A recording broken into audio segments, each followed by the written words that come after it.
Good morning, Commissioners. This is the public hearing of July 17th, 2018. Vice Chair Bland. Here. Commissioner Chapin. Here. Commissioner Chen. Here. Commissioner Devonshire. Commissioner Goldblum. Commissioner Gustafson. Here. Commissioner Lutfi. She is here. Commissioner Shamir Barron. Here. Commissioner Voss. Here. And Commissioner Holford Smith. Here. Hey, good morning, Commissioners. We're going to start the Preservation Department public hearing, public meeting agenda for July 17, 2018 with some public meeting items. Item number 1, LPC 19-25436, an application for an amendment in the Borough of Brooklyn, Block 2112, Lot 1, 147 St. Felix Street in the Brooklyn Academy of Music Historic District. This was last presented at the public hearing of June 12, 2018.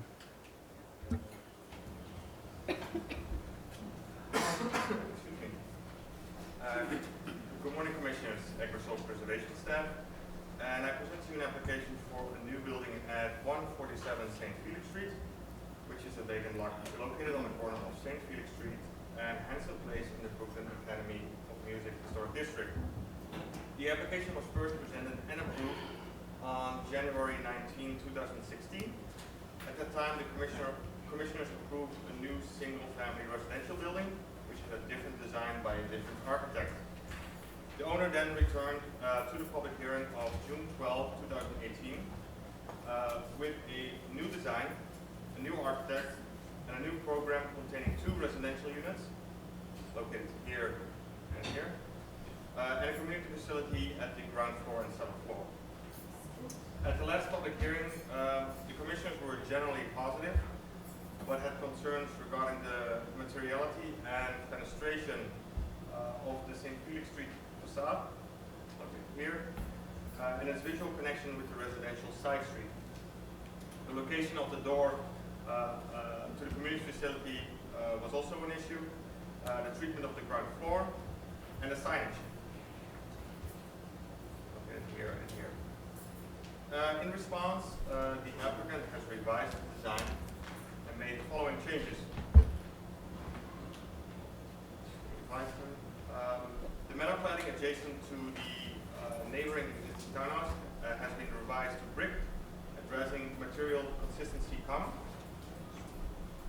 The windows on St. Felix are receiving deeper, about a 6-inch projection from the brick, adding a bit of shadow line and breaking the mass slightly. The parapet along St. Felix Street has been extended, making it consistent with the rest of the facade. The door to the community facility has been moved from here towards close to the Hanson Place. One brick pier has been added at the storefront along St. Felix to break glazing continuity and giving it a more residential feeling. Planters have been added to soften the edge between the community facility, located here, and the residential portions of the facade. And the signage that was here has been relocated from the louver transoms to a single sign at the corner. So there's also a comparison. Here you can see a direct comparison. The metal cladding has been removed. The entrance has been shifted over to Hanson Place. The brick pier has been added. The signage has been changed. And more depth and detailing has been added to the windows. Restaurant Board, the architect of this project, can answer any questions.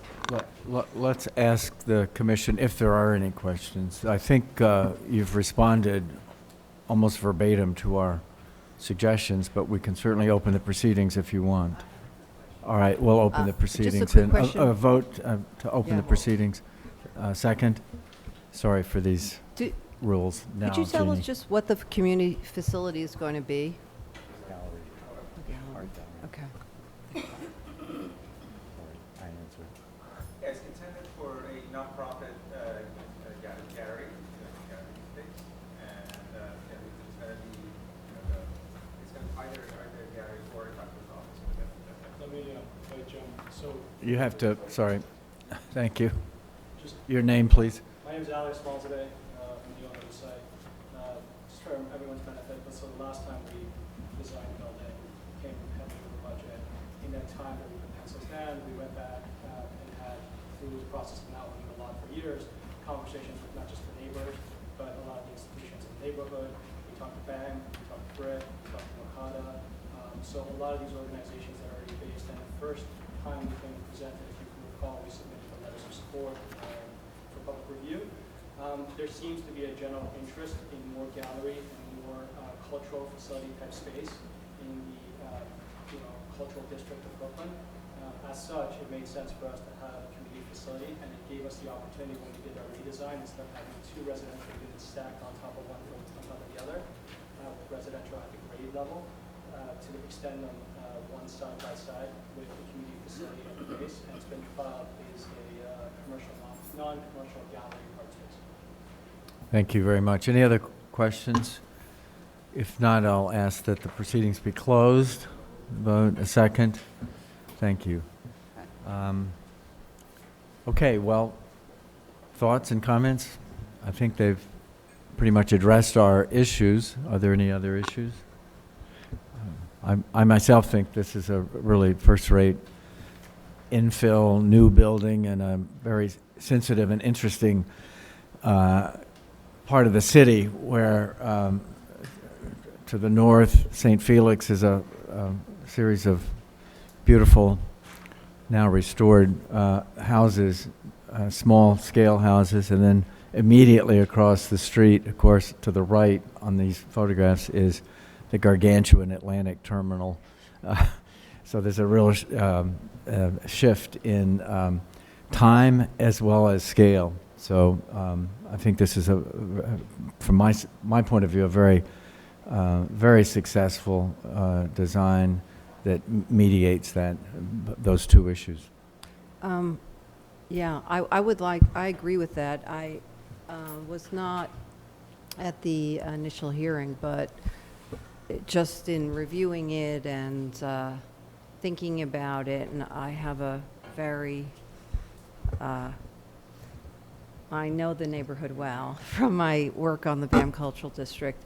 I'd like to say that I think the design is very understated, and it does, as Fred said, key off and transition very nicely from the historic architecture on St. Felix to the Hanson Place architecture, which is mixed at this point, and it looks to fit in very nicely. I applaud, if it's possible, the idea of bringing more cultural uses into the area, especially small cultural uses that engage the community. Yeah, I just wanted to say that I do think they've responded very well to the comments that we had previously, and really made it more appropriate by making those changes. So I think it's very approvable at this point. I should note that the community board voted unanimously on June 6th to recommend approval of the project as well. So with that, Jeannie, would you like to read? Thank you.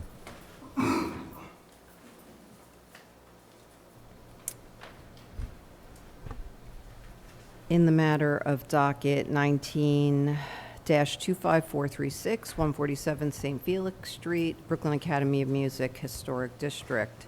A vacant lot. The application is to modify the design of a previously approved building. I note that the lot became vacant after the demolition of the historic three-story corner building in 1999, following a street collapse at St. Felix Street and Hanson Place. I further note that the streetscape consists predominantly of 3- and 4-story row houses, and that the site is on a corner lot at the edge of the historic district, across from a large church inside the district, and surrounded by new construction outside the district. I further note that the program of the building has changed from single-family residential to duplex residential with a community facility at the base.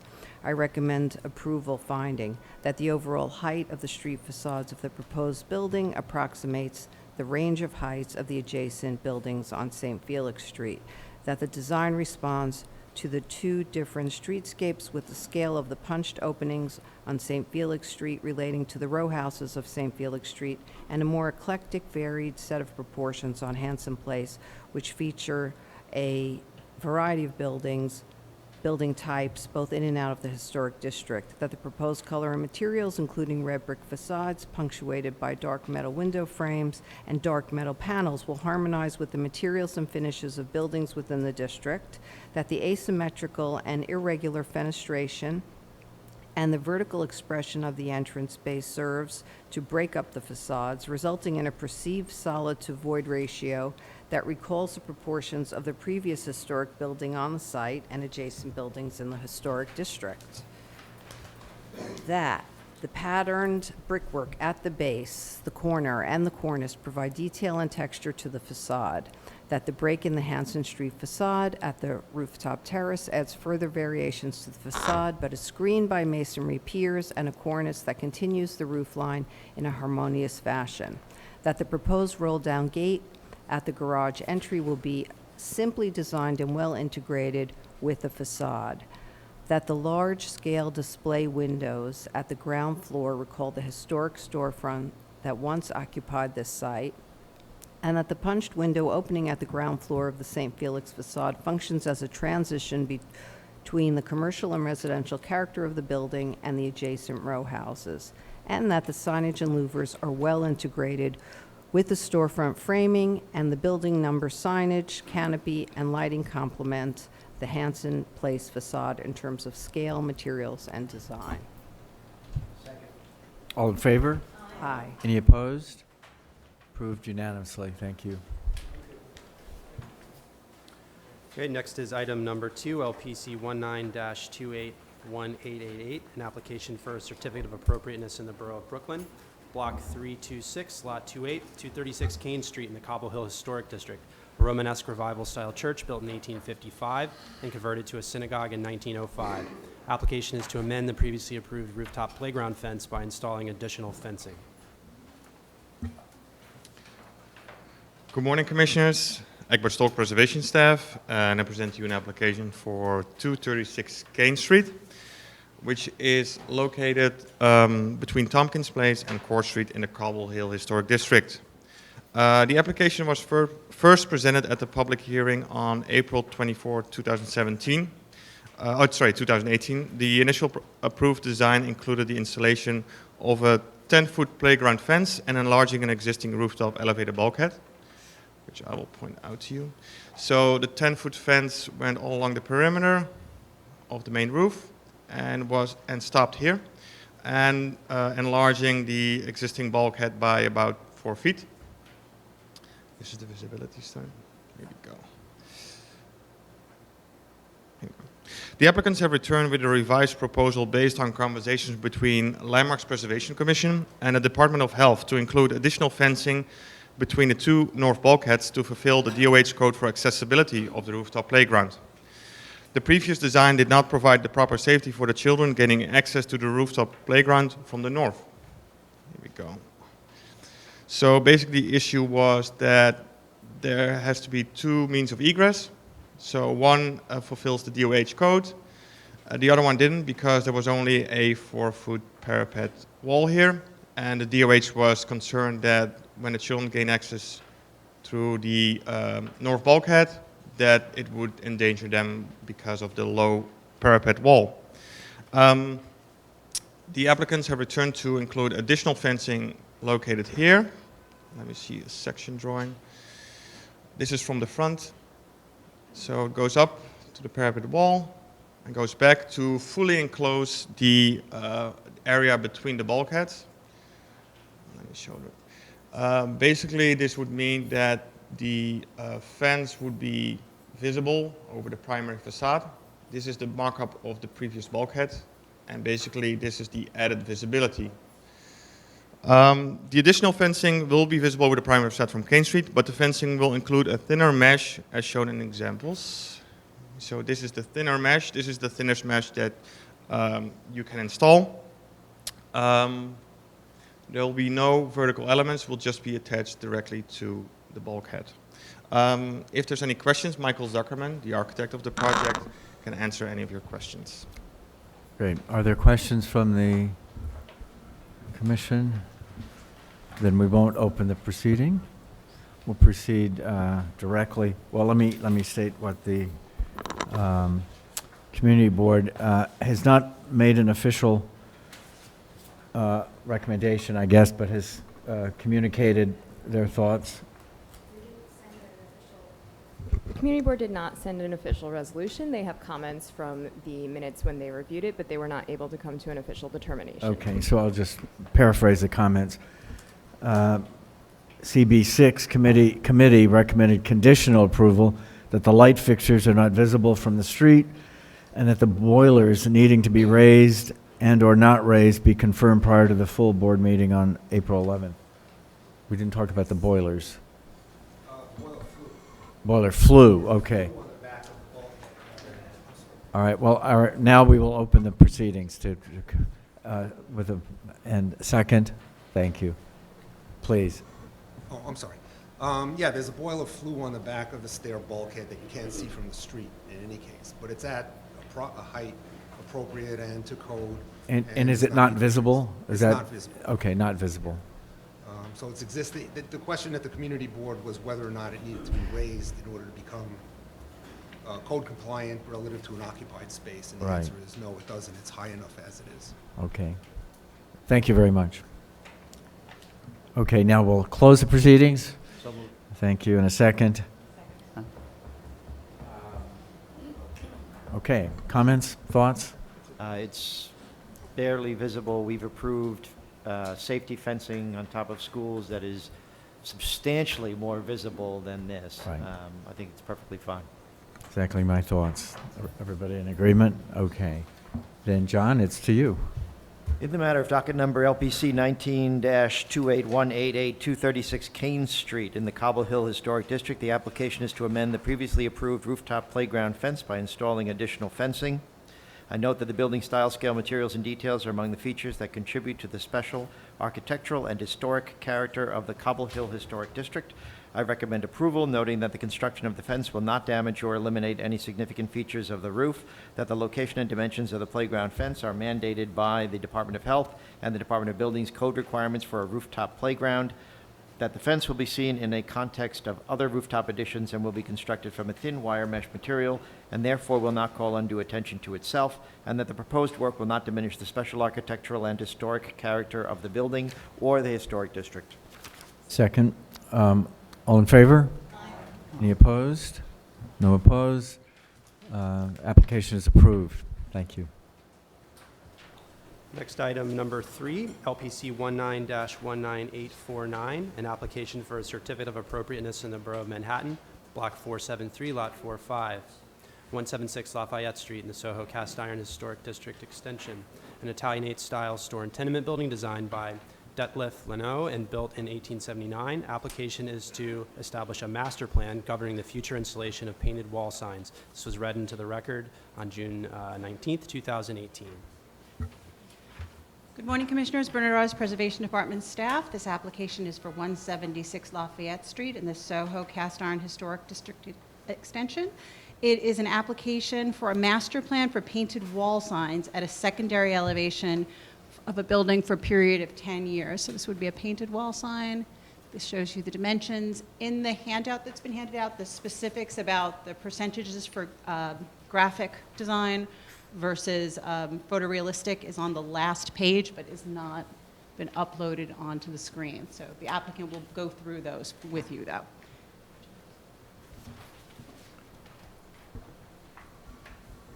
All right, we will now call for a vote to open the hearing.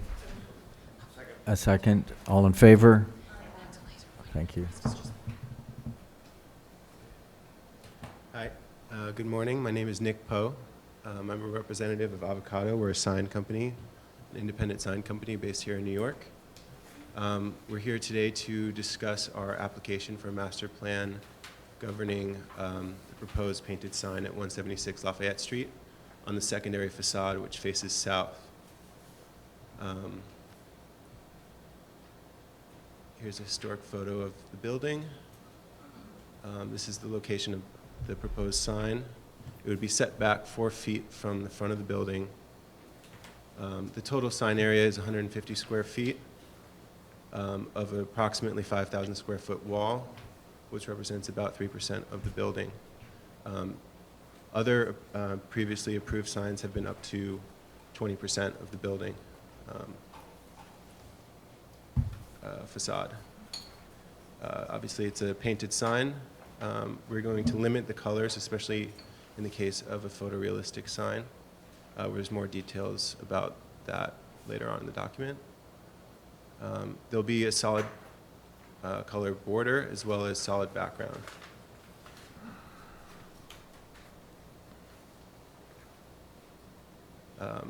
There was a previously approved painted wall sign at 140 Grand Street, which faces our lot as well.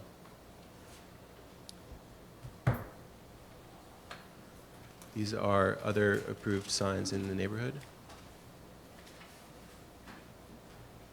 This is a map detailing the location of our proposed sign.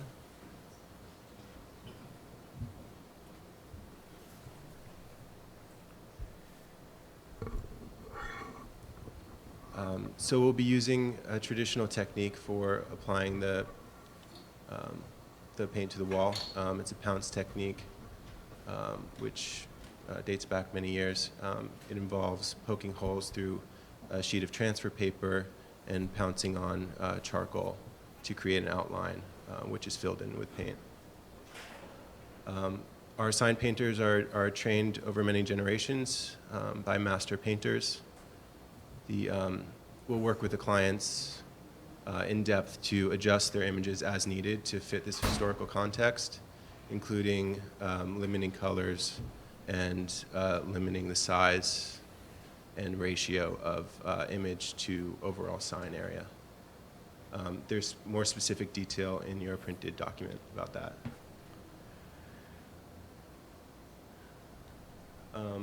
Traditionally, signs have been placed on wide commercial streets and intersections, often with a limited color palette due to the nature of the material and technique.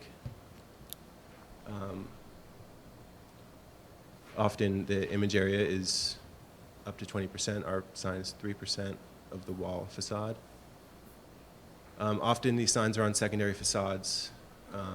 In our case, the sign faces the outside of the district border. And again, our sign is set back 4 feet with a solid border and background. Do you want to add anything? Morning, Board.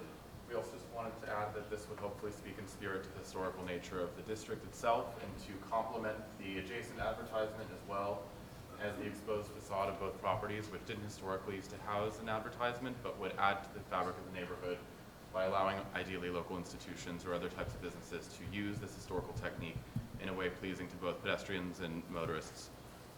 This space is actually against traffic, so this would be more pleasing to the pedestrian eye. My name is Spencer Taylor, also working with Nick Poe and Avocado LLC. And just to be clear, this is the sign on the right, not the left. The right is our proposed sign. The left is the previously approved. Right. Okay, doke. Colossal sign. Good. The northwest corner of Grand and Lafayette. Thank you. Is there anyone from the public who would like to make testimony on this? No? Okay. Yeah, so we've never had a public hearing on it. The community board has voted approval of the size, placement, content, and provided that the staff reviews and confirm that all aspects it conforms to applicable regulations, which I think is the case, and would vote to deny if the use of fabric or any medium other than paint on brick is used, and that's clearly not the case. You're painting it by hand. Even a picture of a guy doing it is very good. Thank you. So at this point, we can close the hearing. A second? Thank you. All approved? So we're closing the hearing. Sorry.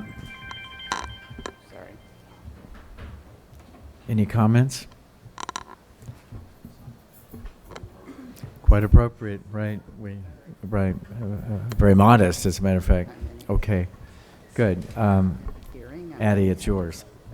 In the matter of LPC 1919849, 176 Lafayette Street, Soho, Cast Iron Historic District Extension, an Italianate-style store and tenement building designed by Detlef Lenau and built in 1879. Application is to establish a master plan governing the future installation of painted wall signs.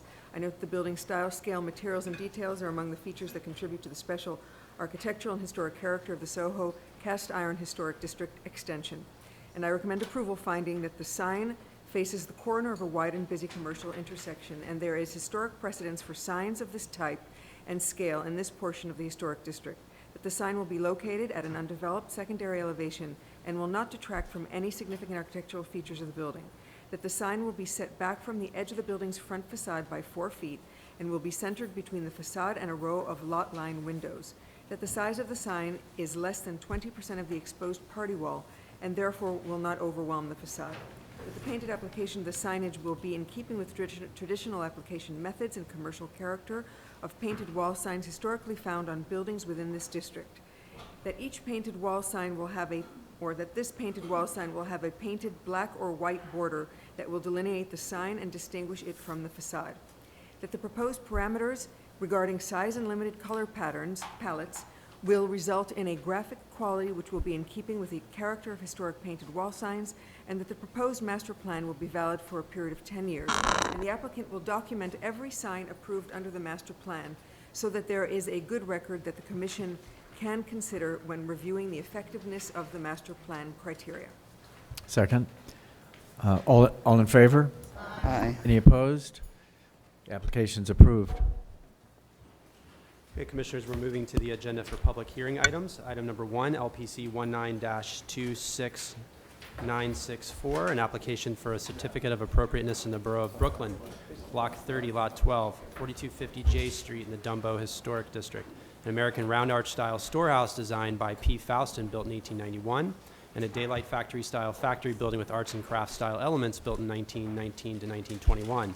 Application is to construct rooftop additions to the ground floor, paint the facade, and install windows, mechanical equipment, window boxes, and a gate. Good morning, Commissioners. Holly Hughes, Preservation Staff. This item is 4250 J Street, located on J Street and wrapping the southwest corner of J Street and Plymouth Street in the Dumbo Historic District. The lot reads as 2 separate buildings, but has always been 1 lot. The proposal at 42 J Street, which is the corner building, is to construct a 2-story addition, alter the ground floor, install windows, mechanical equipment, window boxes, and a gate, and paint the facade. And then the proposal at 50 J Street is to construct a 1-story addition, alter the ground floor, and install windows and mechanical equipment. And the architect is here to present the proposal and answer any questions you may have.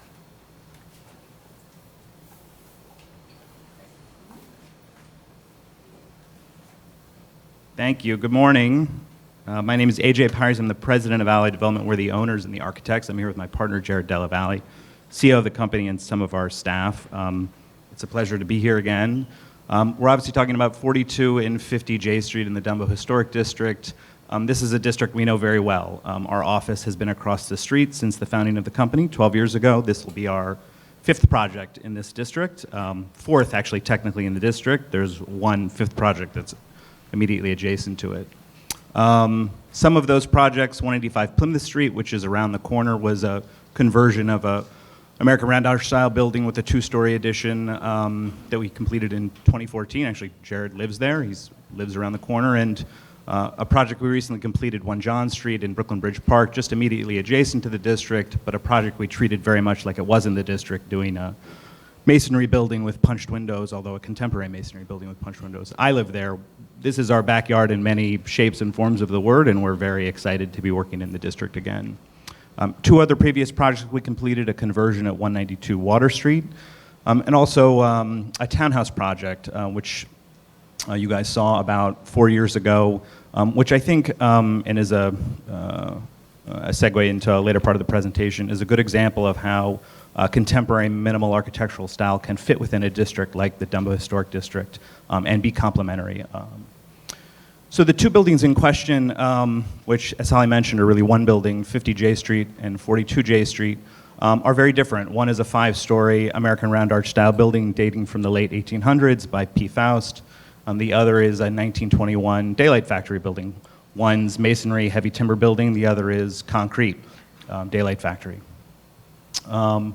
When we approached the site and looked back to the history, it was very much how the buildings came together, how the owner of really most of the block imagined those buildings working together that informed our approach towards repurposing the buildings. Most of the block was owned and operated by the Masury Paint Factory. They were there for about 70 years and built most of the buildings on the block. Some of the historic photos from the 1930s show them. Does this have a little point? You can see the Masury sign on the building 50J. This is looking north on J Street. A little bit closer up, you can see the entrance to J as a loading dock with some of their carriages backed up for loading goods. If you were to zoom into these images, you can see these are their facilities. And it was in looking through these historic photos that we began to reorient how we imagined the buildings were ultimately positioned on the block. It was actually this very lovely photo on the right that showed the elevator entrance that made us recognize that we think, in fact, that the buildings were oriented really towards Plymouth in their ultimate manifestation and how Masury used the entire block. They controlled, at one point, all of these buildings, and there's a series later showing how these came to being. And it was actually a lawsuit we found about the unbuilt portion of the J Street connecting railroads that took goods from the piers to the various facilities, where there was to be a rail line in Plymouth, and because of both the loading and really when you see it, the facade of the 42J building, we believe that in fact the complex was oriented towards Plymouth, not J. And so in our minds, while in the designation report it is 42 and 50J, we feel like it is a Plymouth Street address and that is how the buildings are oriented. Here's a sequence that we put together through a kind of forensic analysis of the Sanborn map showing how Masury used the block over time. The project site is on the bottom of the page. They actually started on Plymouth and Pearl, and 39 Pearl. This is from 1887. By 1903, the 50J building is there. They're starting to occupy the courtyard between these buildings. There was at one point a bridge connecting the 50J building to the 39 Pearl building. And by the 1921 Sanborn map, 42J building is there, and they were starting to use the entire block. By the 70s, they had left. We think they left in the 50s. There was not much change on the block, actually, until we did the townhouse project on the corner of Water and Pearl, kind of on the opposite side of the block. Very recently, the previous owner did some mechanical rooftop additions that they came to for a certificate of appropriateness for. And then we're here today with the next iteration of work on the block. So I'm going to go quickly through, there's a lot of proposed work here. I'm going to go quickly through the ground floor and fenestration stuff, and then I'm going to hand it off to Jared to talk about the additions. As I mentioned, one of the things we're proposing is to actually move the primary building entrance from J Street to Plymouth Street and to use the courtyard in the rear of the building as the entrance sequence for the building. The idea of finding a hidden interior courtyard that is landscaped is something that we imagine would be a very wonderful experience for the new residents. This is obviously the tobacco warehouse repurposed into St. Anne's down the block a few blocks. And so just to go around the block, this is the entrance on Plymouth Street. It's currently an alley with a gate. We're proposing to replace that gate with a fairly simple painted metal gate that would have a bollard for security purposes and draw your eye back into the courtyard, and that would be the primary building entrance for all the occupants. On the left, a plan of that gate. There's a large pivoting gate, which we imagine being open for the majority of the day. And then on the left, actually, because it is a path of egress, that door would swing and be equipped with panic hardware to work in that fashion. A section on the right, and please slow me down if you have any questions. There's a lot to cover, and an elevation of that gate. Turning the corner onto J, this is the short end of the 42J building. This opening on the left was originally a loading dock. It was a large opening with several divisions, interior construction, some doors, some loading bays. We're proposing to re-express the large opening, but similarly partition it up for an entrance, window sills that are appropriate to the floor plate within it, and then a planter box below that windowsill, again looking to express the large punch of the daylight loading entrance. The ground floor units on J Street we're proposing as live-work units with a commercial use. And so while their primary entrance would be through the courtyard and for ADA purposes be through the courtyard, because they're live-work units and we're imagining, like a lot of folks in Dumbo, they have an artist studio or a photo studio or a small tech company, that this could be a secondary convenience entry for their clients or for deliveries. And so you'll see further down the block, we're also proposing changing that entrance in that way. So this is not a primary entrance, this is a secondary convenience entrance for that unit. Plan on the left of how that works. Again, we're keeping the existing stair, an elevation section on the right.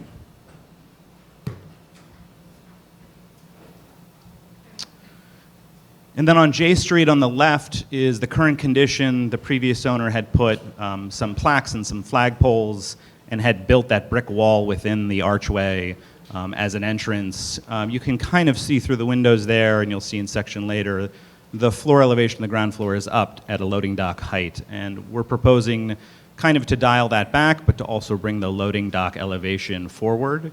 And so on the right, the proposed work shows two sets of a couple of flights up to two entrances to two live-work units, again, secondary entrances, with the loading dock elevation pulled out just to within the arch to continue to allow the kind of arch to shine. Here in plan on the left, that entrance with two small flights up, the elevation on the right, and then in section, kind of the clearest drawing showing how that works. From a fenestration standpoint, this is fairly straightforward, we think, which is bringing all of the contemporary windows back to the original window typology for the respective buildings and for the respective floors. On the 42J building, as you can see in the image on the left, they were daylight factory windows with that were center pivot operable. The current condition on the left and the proposed on the right on Plymouth Street. A couple of things to point out. The 7th floor was always the executive level. They weren't using it for the daylight factory operation. It was the executive level. They had a different window type, which were simple 2/2 double hung windows. We're looking to replace those. And on the ground floor, similar to the entrance on J Street, we're looking to express the opening, but bring the sill height up so that it's more practical for the residents inside and express a planter box there. On J Street, very similar. One thing to note in the asterisks there were some variations in some of the historic photos on the actual partitioning of the tripartite nature of the daylight windows in the lefternmost bay on J Street. We're proposing to normalize that and make them consistent for both bays. The bay width itself is the same, so that seems to make sense to us. We don't know why there was the variation. In the alleyway on the left, there are some contemporary mechanical shafts that we're proposing to remove. Similarly, in the courtyard, there are contemporary windows we're proposing to go back to the original typology. So there in the alleyway, you see on the left, those shaftways and bricked-in windows that were originally open. The center bay was never open. There was a stairwell there. You can see the bulkhead on top. We're not proposing to reopen that. And then on the interior courtyard face, same thing. The original contemporary condition going back to the original typology. Some window details here. We've been working with staff, obviously. These are showing Graham windows. We've also been looking at skyline windows, excuse me. We'd be asking for the commissioners to help us work with staff to find the right window type to achieve these profiles, which are showing the kind of tripartite nature of the larger mullions in the middle, and these are awning typology operable, not center pivot. And then for the executive level, these are very different. These are 2/2 double hung windows. We've had a lot of success with Colby in our previous projects at 192 and 185, so that's what we're showing from a detail standpoint here. And then similarly, although different building typology on 50J, going back to the historic typology here, these were 4/4 double hung windows on floors 3 and above and 2/2 on the ground and second floor, although there's also a variation on the second floor. So on the left, the current condition, and on the right, the proposed. The center bay of the second floor shows in a historical photo also as 4/4. So there's a mix on the second floor. We're proposing to go to all 2/2. We don't know why there was a mix. We are proposing lot line windows on the southern face of the 50J window. There's a lot of precedent of that in the district. There's a lot of exposed party walls in the Dumbo Historic District. Here on the left and on the right, these would be simpler windows with just a single lintel, not a segmented arch or jack arch. And then in the back, there are 2 contemporary addition chases that were made. One was the boiler flue. The other, we think, was potentially a hoist. We're proposing to remove those and replace the windows. Again, the window details there. Again, we're proposing Colby windows. And with that, I'm going to hand it over to Jared. Can I just ask just a very quick question? Please. Just on your part. I must have missed it, so I'm sorry.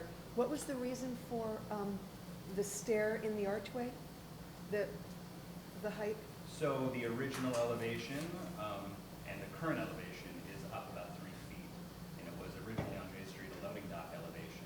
So the current condition is you walk through the doors and then you go up the steps. Inside? Inside. Ah. We're pulling that out to express the historic loading dock with a smaller secondary stair within that loading dock. And then the doors are exterior and you go in at that elevation. Thank you.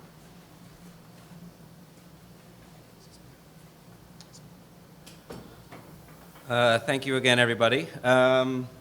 One of the things that we've learned by being in the district for so long, been living there for almost 20 years now, is that there's this proliferation, unlike most districts, of these reinforced concrete buildings where structure and ornament are connected. What's interesting about that is that these buildings, because of the typology of the material itself, concrete, are often designed for a lot of additional capacity. And so what that creates is a series of historical clues that we find where buildings are serially added to over time. The image on the left is 45 Main and the right is 55 Washington, and it yields a couple of interesting conditions that happen. You see often multiple cornice lines that happen within the same buildings. You see additions that are flush, in fact, with the facades of the primary facades of the buildings. And you see sometimes exposed structure, as you do on the right image, where they're actually pre-prepared for additions. We found some of these clues within our buildings as well, where things like the roof structure were actually designed to carry the same capacity and load as the floor below, unlike most roof structures, which would ordinarily be lighter. So when we think about concrete, and this is our 55 project, in working with concrete and thinking about contemporary concrete in the district, this building was very much about connecting to the history of place, but addressing pattern, scale, and sensibility and materiality in a different way. I think our project in this instance, in 42, is different in that we were looking for precedents of images where structure and detail are often celebrated and connected together. This is a project by Hertz and Demeron where the sort of simplicity of what you would imagine a factory building is kind of celebrated.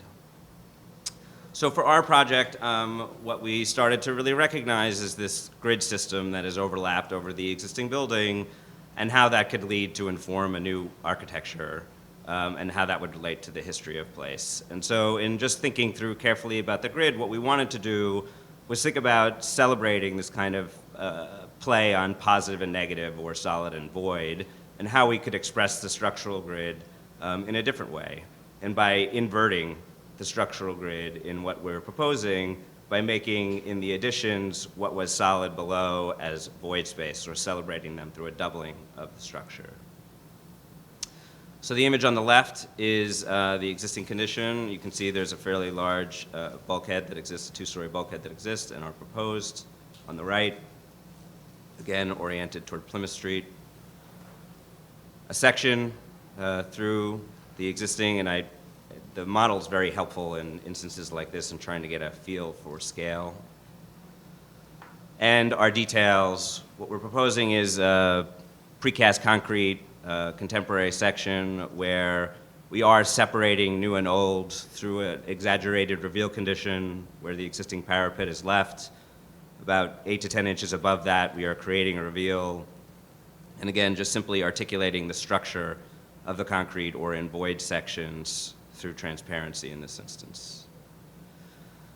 From a materiality perspective, we started to think about profiles and shapes, and obviously wanting to work with concrete, but not just extrude the existing building, and develop shapes and profiles. And so this image on the left is indicative of the shadow patterns and other things that we're looking to celebrate. Again, a David Chipperfield project with images where, again, structure and materiality are celebrated together.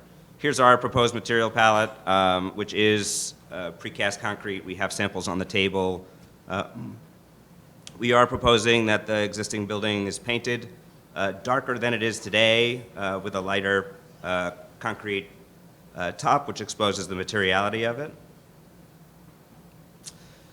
So for 50J, 50J, and obviously the buildings are quite different from each other, it was pretty obvious what the influence for the building is. We have this round arch building. This is a view to answer a previous question of where the steps are inside, but you can see this sort of arch style is celebrated on the interior structurally, and we wanted to take that approach for thinking through our penthouse. So again, we started to look toward historical or contemporary precedent for how arches might be different today than they might have been used historically. And in thinking through the abstraction of the shape and its power and simple power, again, connecting it to sort of factory architecture. So for this project on 50J, it seemed obvious to us that we should, expose the sensibility of what is hidden inside up in an upper addition, and connect that to the history of the building and the place and create a new identity for the building. So here's an image on the left of the current condition with our proposed on the right, and a section through that. I think one of the unique things when you look through the two buildings as a pair, they were both built by Masery Paintworks. And so what appears to be a lot line condition is actually a condition that's always existed. They've always been used together, and the buildings were built together. And so there's a lot of detail and articulation that exists along this sidewall that we were carrying through on the 42 edition when you're seeing it through here in section. And a detail of the facade. What we are proposing here, materiality-wise, is to have a black background material. We were thinking of EFIS or a rubber system that is covered with a perforated mesh. We have some expanded metal mesh sections with us. The back is just meant to be black and to provide waterproofing and air barrier, et cetera, from a technical perspective, but then to shroud it in a perforated mesh. Here are some other examples that you've seen here in the city. The new museum is an example of white version, and other samples that we brought with us. We always like to approach the commission with the idea of getting some helpful feedback for us as we consider our own journey through the design process. So from a rendering perspective, you'll see them together. The images on the left are with our mock-up, and on the right. We're excited about how the building sits on top along J Street, and how you can start to reveal this kind of doubling that can be witnessed in the neighborhood, and especially when seen with 20J, these kind of robust cornices that exist up the building. 20J has 4 of them. And from J Street.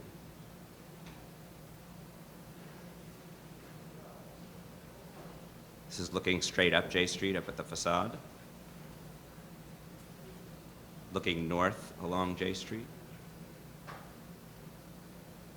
Further uphill. Question, what's your proposal for the sidewall of the lower building? Is that the EFIS continuing? Or Yeah, it's the same material. It's perforated metal mesh. There's no difference in it. It's a continuous. It wraps all the way around. I think, our other building, 55, is on the same block, and we try to treat these pieces as objects rather than sidewalls. Here's a view looking at our townhouses with the addition in the background. And then along Plymouth Street, looking east closer. And then straight up vertically on Plymouth Street, which is a narrow street.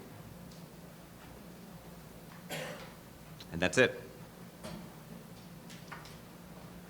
Thank you very much for a very enlightening presentation. Are there questions at this point by the commissioners? If not, we'll go to public testimony. Not? Okay. Each person will have 3 minutes. Doreen Gallo.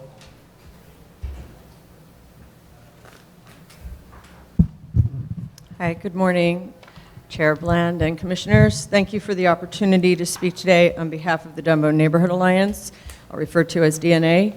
DNA's advocacy for preservation is responsible for the Dumbo Industrial District being listed on the state national registers in 2000 and the Dumbo Historic District designation in 2007.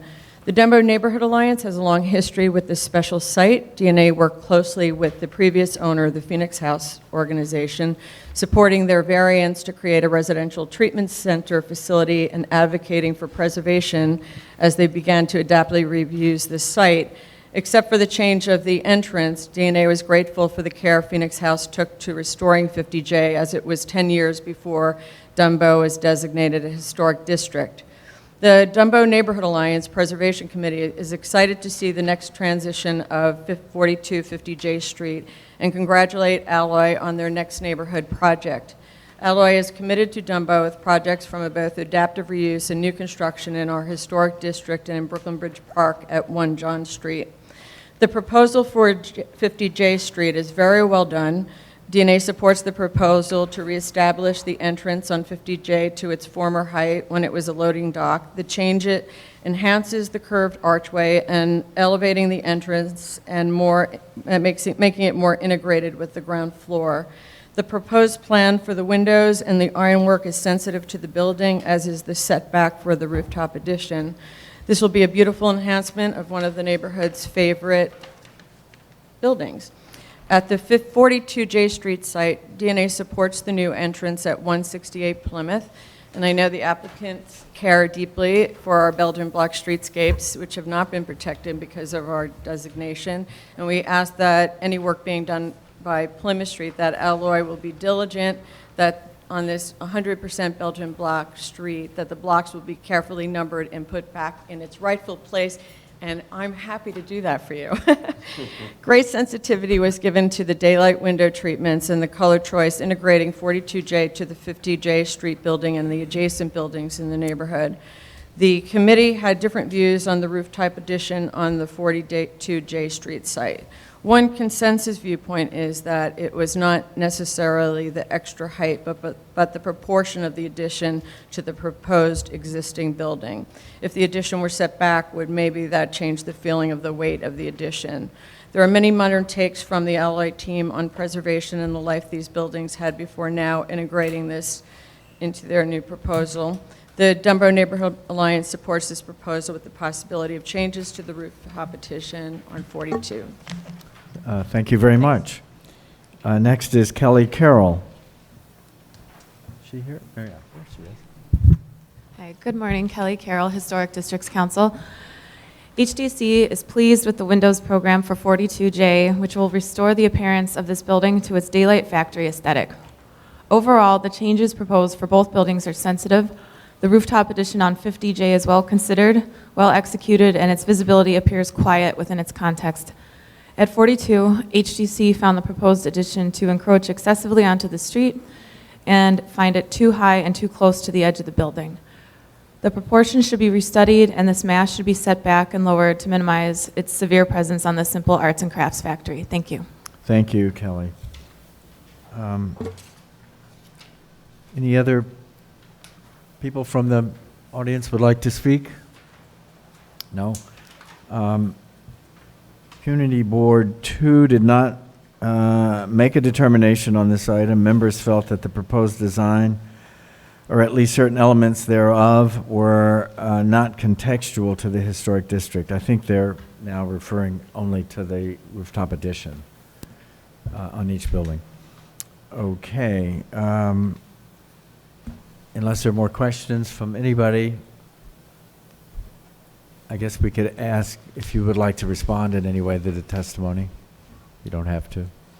Look, I think this is a peculiar neighborhood from a historic perspective, and living in these buildings and working in these buildings, I think we start to witness in our subconscious, some of the relationships that exist. I think, when we think about the response regarding the rooftop additions, I think that's a natural response for additions in landmark districts where there's historically a setback.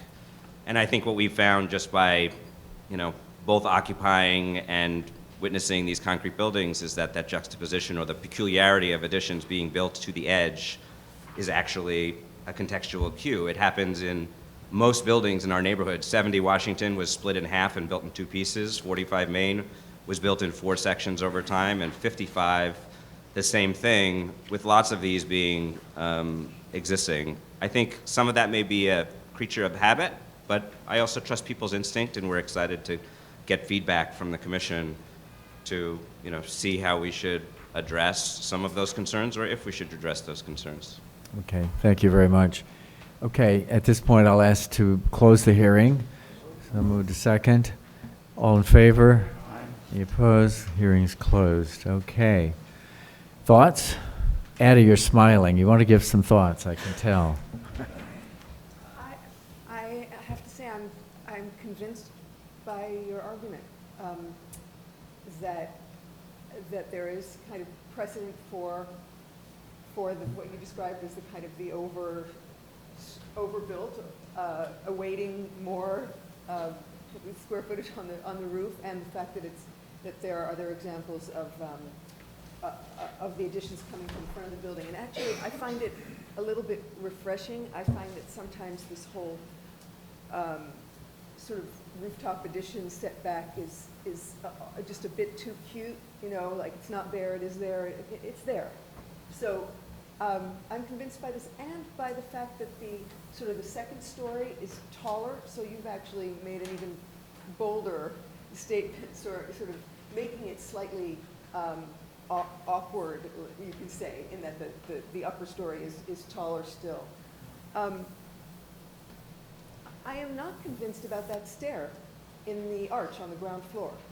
I don't really understand it. I don't know what you're achieving. It's not as though it's really helping access in any way, and it's not making the sort of the case for it was an entry ramp, a loading dock, or it wasn't. Now it's more residential, but that archway is so grand. So that's not as convincing to me. Thank you. Thank you. Other thoughts? Come on, we need more thoughts. Yes. Kim. Sorry, go ahead. Sorry. Michael, you'll be next. The 50 J Street, the red shorter building. The addition, I think, is fine, the size of the addition, but I just wonder, why is it so much of a contrast with the red brick, in that it seems like he was treating the 2 buildings differently.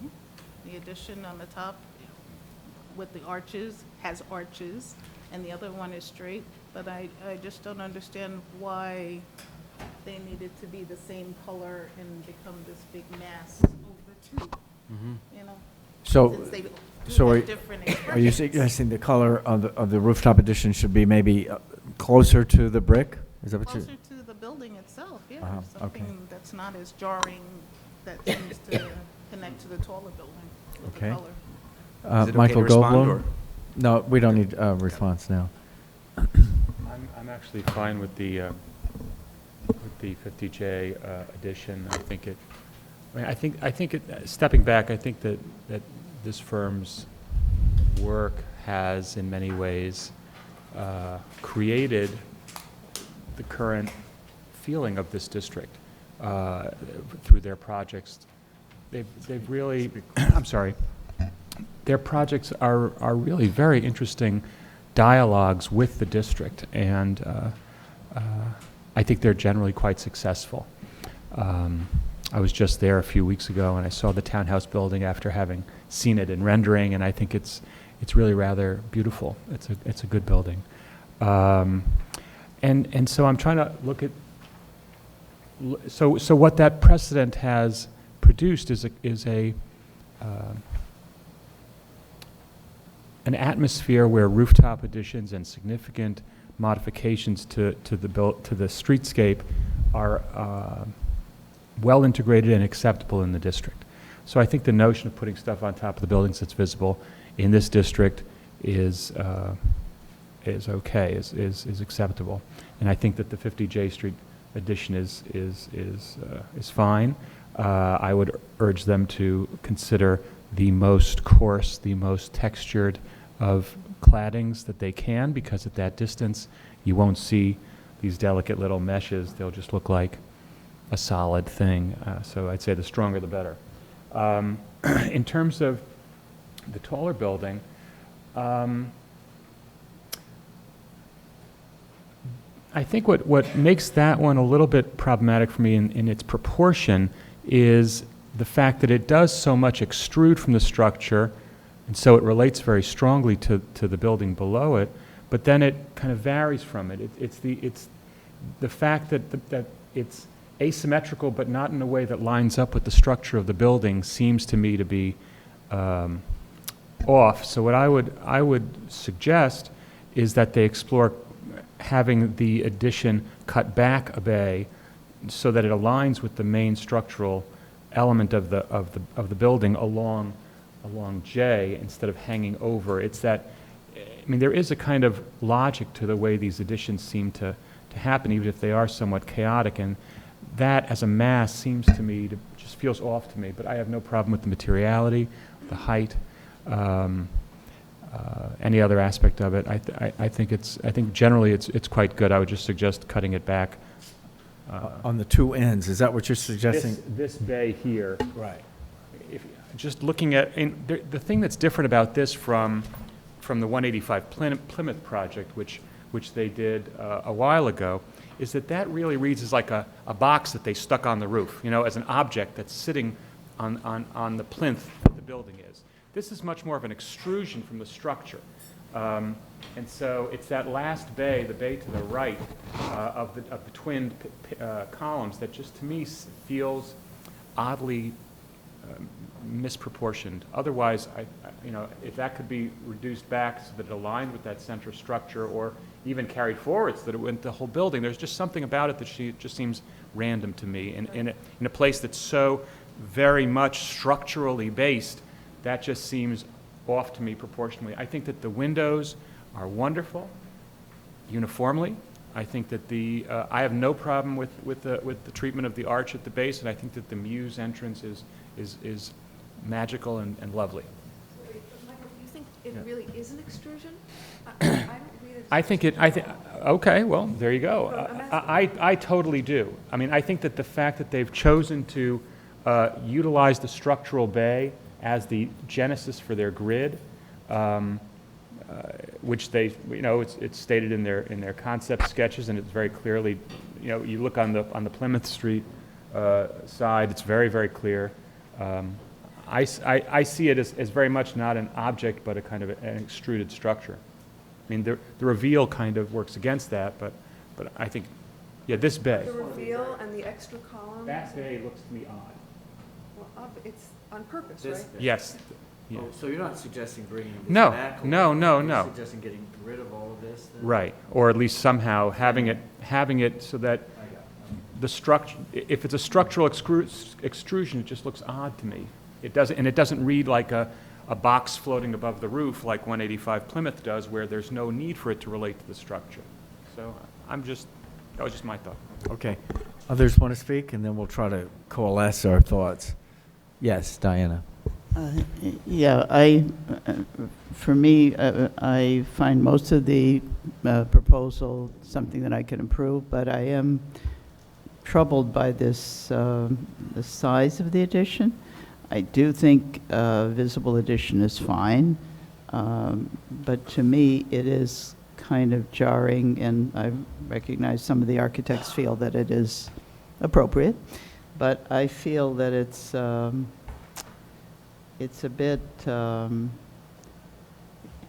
size and the way it is composed is to me distracting from the original building. So I feel a little bit, I don't feel comfortable with it as it is. I think it's too large, and composition is not working Both or- entirely for me. Or just one? Yeah, I'm not sure about what needs to be done exactly. I just feel that as it is, it's. But both of them, not, I mean, they're two buildings that have additions. Yeah. Each one is too large in your opinion? Okay, just trying to Yeah. pin it down. Yeah, I would be more comfortable, yes. Okay, Kim? What is on top of? We got to open the hearing if you're going to ask a question.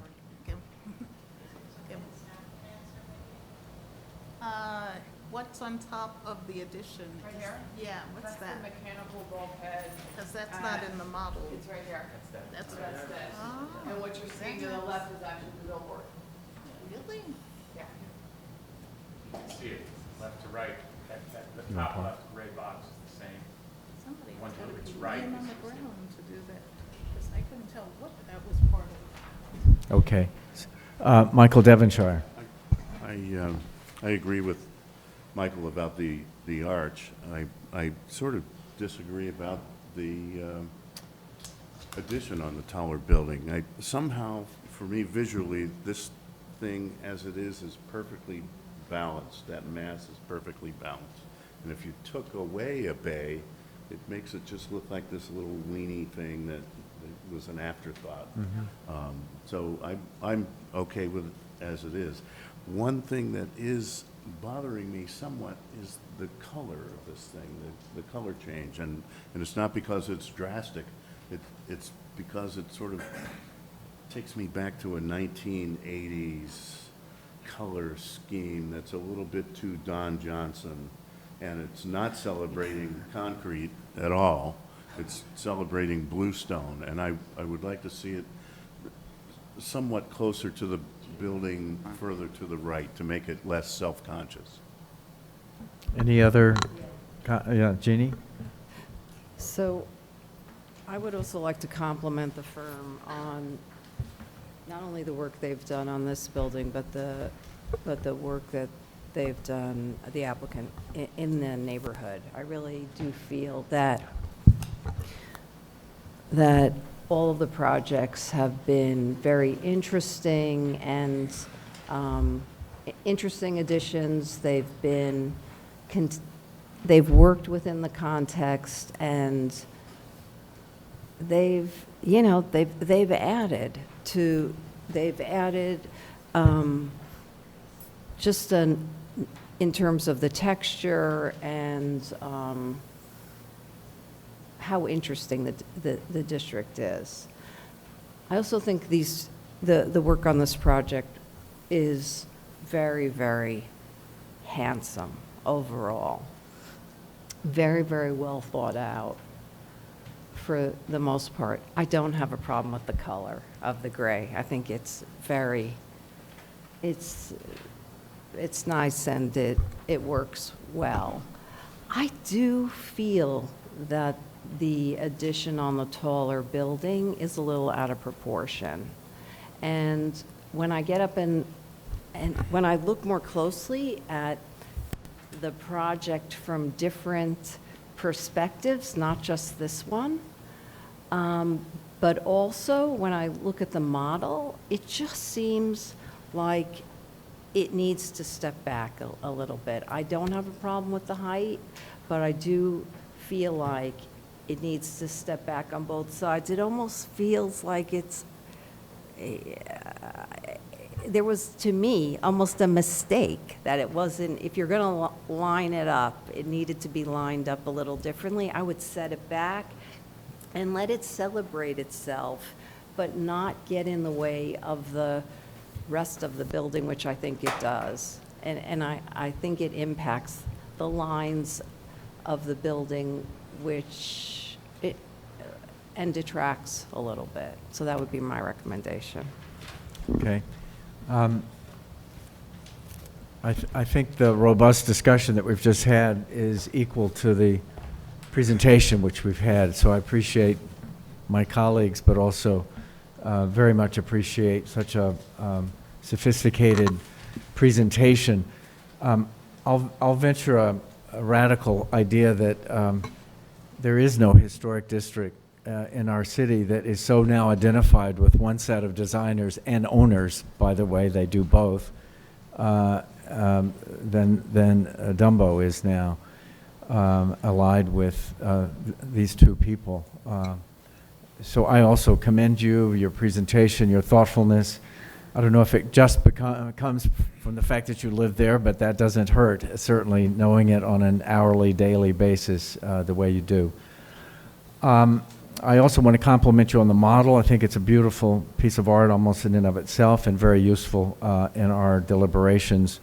The scale, the size, the inclusiveness of the whole surrounding is very, I think, very instructive to our thought. My own thoughts on this are, I think Addie started it for me by saying, this is not what you might expect.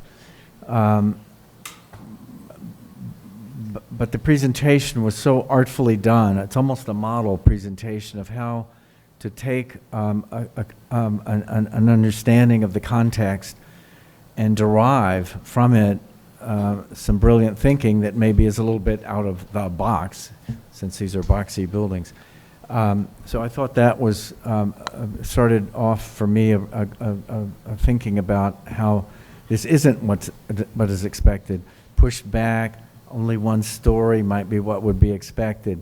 I think this is beautifully done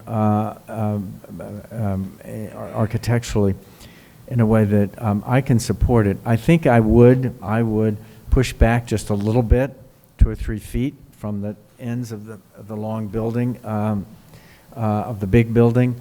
Otherwise, I don't think I have a problem with any other aspect of the whole presentation or application.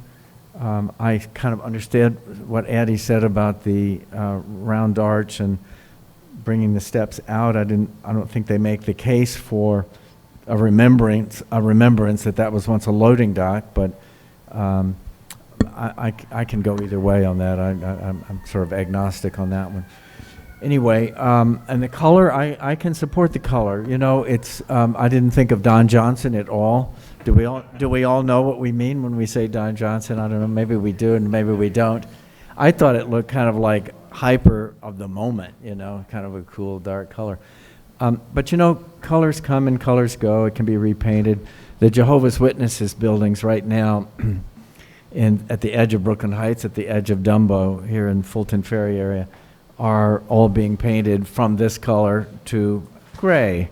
And at first I thought it was terrible. Now I'm beginning to think it looks pretty good. So, but paint comes and paint goes, and I don't think this is inappropriate, my own self.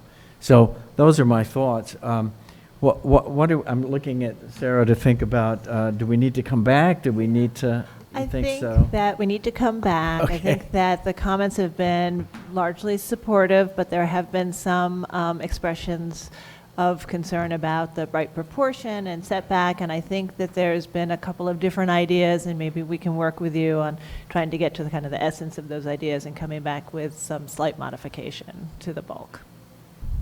Okay. Just one more question. We didn't Yes. hear any comments on the windows on 50J, the round arch building. They're proposing a combination of both 2/2 and 4/4 windows with blocking within the arched openings. So I just want to take that as being. Would you just show us that again to be sure? There were so many other things to think about. Well, maybe we missed that one.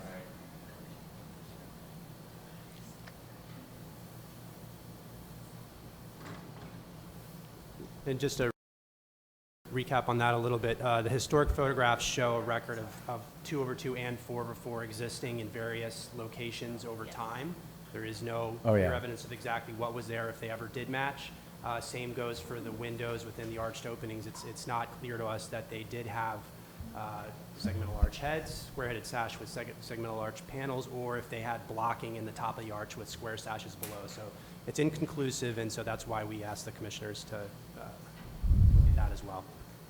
Yeah, I think it's kind of interesting that it's funny, by restoring it to the image on the left, more or less, where you have the 2/2s on the lower level and the 4/4s on the upper levels, you're kind of putting back what was probably an accident of history and what was available at the lumber yard at the time that they replaced the windows, and kind of like iconizing that accident. But, you know, kind of, I guess that's what we do here, and that might be okay. I just wonder, I wonder if it'll read as faux, you know? Like we're trying, you know, I would guess that the 4/4s were done at a different time and by a different manufacturer and maybe even a different material than the 2/2s. Right, I think it was just, hey, you know, they had a sale on 4/4s, so we put them in. But I don't know. I mean, I guess I would defer to staff on that. I think that it, you know, the other side of that argument is our business is not to perfect these buildings. Our business is to preserve these buildings. So what's preservation here and what's perfection? I don't know. I'd be interested in hearing staff's view on that. Well, I guess we can hear that when they come back to us. They're going to come back to us with a few tweaks and adjustments, and maybe they will have spoken with staff by then, and we will know what staff thinks through their presentation when they come back. Thank you again very much for a wonderful presentation.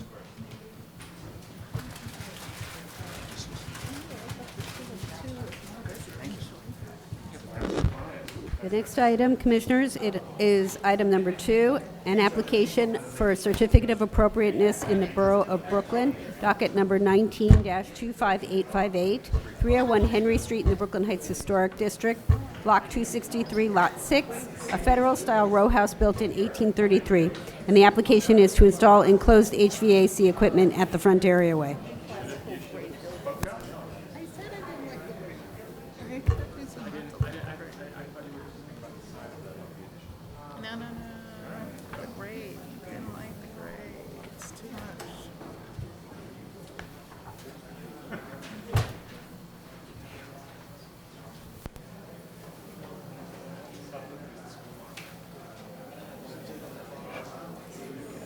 It's just the keys. We don't have a clicker, unfortunately.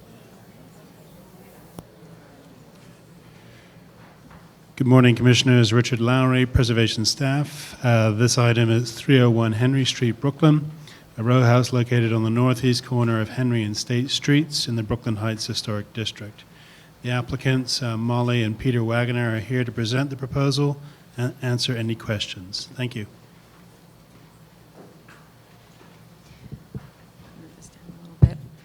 Hi, good morning. Thank you for hearing us. My name is Molly Wagner, and this is Peter, my husband. And like Richard said, we are here to apply to install an HVAC equipment and enclosure in our front areaway. So giving you an idea, this is 99 State Street, aka 301 Henry. We have the unit that faces out to Henry Street. So we have a private entrance, but we are part of 99 State Street that you can see here on the corner. This is the layout of where we are in reference to the block. We are on the corner there. Again, our entrance is to Henry Street, whereas the building vestibule itself, okay, thanks, opens out to State Street. Here's your designation photo, rather. This is looking south down Henry towards State Street, and we're there on the corner. It's hard to recognize without all the trees that are there now. But our placement on the lot, this gives you a better view. The building covers the majority of the lot, with giving us very little space for a public areaway to make this installation. The rear yard is visible from State Street, but it's just too far from Henry Street for us to use it for this project, because there's a whole nother unit between our unit and where the State Street areaway is. So this is a view specifically of our unit, facing, again, Henry Street. This is the existing wall-through AC unit. Unsightly as it is, it was installed by the previous owners. It's really not particularly effective for a couple of reasons. It's meant to cool the entire living area, the dining room, and the kitchen, and not the bedrooms, so it's not really effective there. And it's also limited by the fact that they installed it right by the floor, which also makes it really difficult. One of the big perks of being able to do this that I'm very excited about is to pull that out, have the masonry restored, so that the facade of the actual building is back to its historic look without that piece of equipment. So here's the floor plan of 301 Henry, and you can see there the window and wall AC unit is meant for that living area, dining room, kitchen, and that gives you an idea of the layout of the apartment. And here's what we're proposing. The HVAC enclosure, as you can see, would be down in the corner of our public areaway, and then there would be units in the bedrooms as well as the main living area. So here's the garden level and patio that we're actually speaking about. This is the small areaway in front of our building, and as you can see, there's a perfect little corner there to install it. So this is a close-up, minus the mulberries, obviously, where we would put the enclosure. And here's what we're talking about specifically. We're talking about the Mitsubishi unit, the MXZ, and the proposed enclosure, those measurements are provided by the Mitsubishi requirements. So the unit itself is 32 inches high, 32 inches wide, 13 inches deep, and the proposed enclosure would add a certain number of inches around the unit. We had originally proposed natural wood with brass hardware, but we have since heard that it's best to paint it black and add the black hardware, which obviously we'd be more than happy to do. Here's an areaway diagram of more specifically what it would look like. And these are the relative sizes. So the wall itself is 21 inches high. The proposed enclosure would be 34 inches high, leaving about approximately 13 inches higher than the area wall, which you can see is pretty well covered by the shrubs. These are proposed location view from Henry Street. You probably wouldn't be able to see it at all because of the height of the shrubs, which continue to grow. And then from State Street, here's what it would look like. And this would be a great time to point out that our Community Board 2, recommended that rather than we put in the enclosure, they said, why don't you just add some shrubs on the State Street side to keep with what the look is already there, and just add the shrubs and forget about making the box itself. And we're obviously amenable to either one, the shrubbery or the enclosed box. Here are some examples of enclosures that we have around in the area. And obviously they're garbage boxes. Ours wouldn't be quite that large. And then sample number 4 specifically is 299 Henry, and so that's what the enclosure looks like just right next door to us. And that pretty much sums it up. It's pretty straightforward. I'd love to answer any questions if anybody has any comments or questions about. Does anybody have any questions? I think this is straightforward. You're the owner, is that right? You Yes, and your sir. husband are the owner. Yes, sir. You're not an architect. No. You're not a lawyer. No. You're not a preservation consultant. You mean you made your own presentation? My Thank you. husband did. This is yeah. I just want to point out that it's just a possible to mouthpiece. make very professional presentations by owners without having to hire expensive consultants. And they could teach Thank you, some- Richard. They could teach Thank some you. of our professionals a few things as well. Thank you. So no further questions. We can go to public testimony at this point and ask Kelly Carroll to come forth. Kelly Carroll, Historic Districts Council. HDC is concerned about the precedent this application would set, if approved, for permitting enclosures in front yards of row house neighborhoods like Brooklyn Heights. If this HVAC equipment cannot be located on the roof, an optimal alternative could be expanding the masonry opening of the existing through wall for a new unit and conceal this with sensitively designed ironwork. Thank you. Thank you, Kelly. I think that is it. Yes. Anybody else from the public wishing to testify?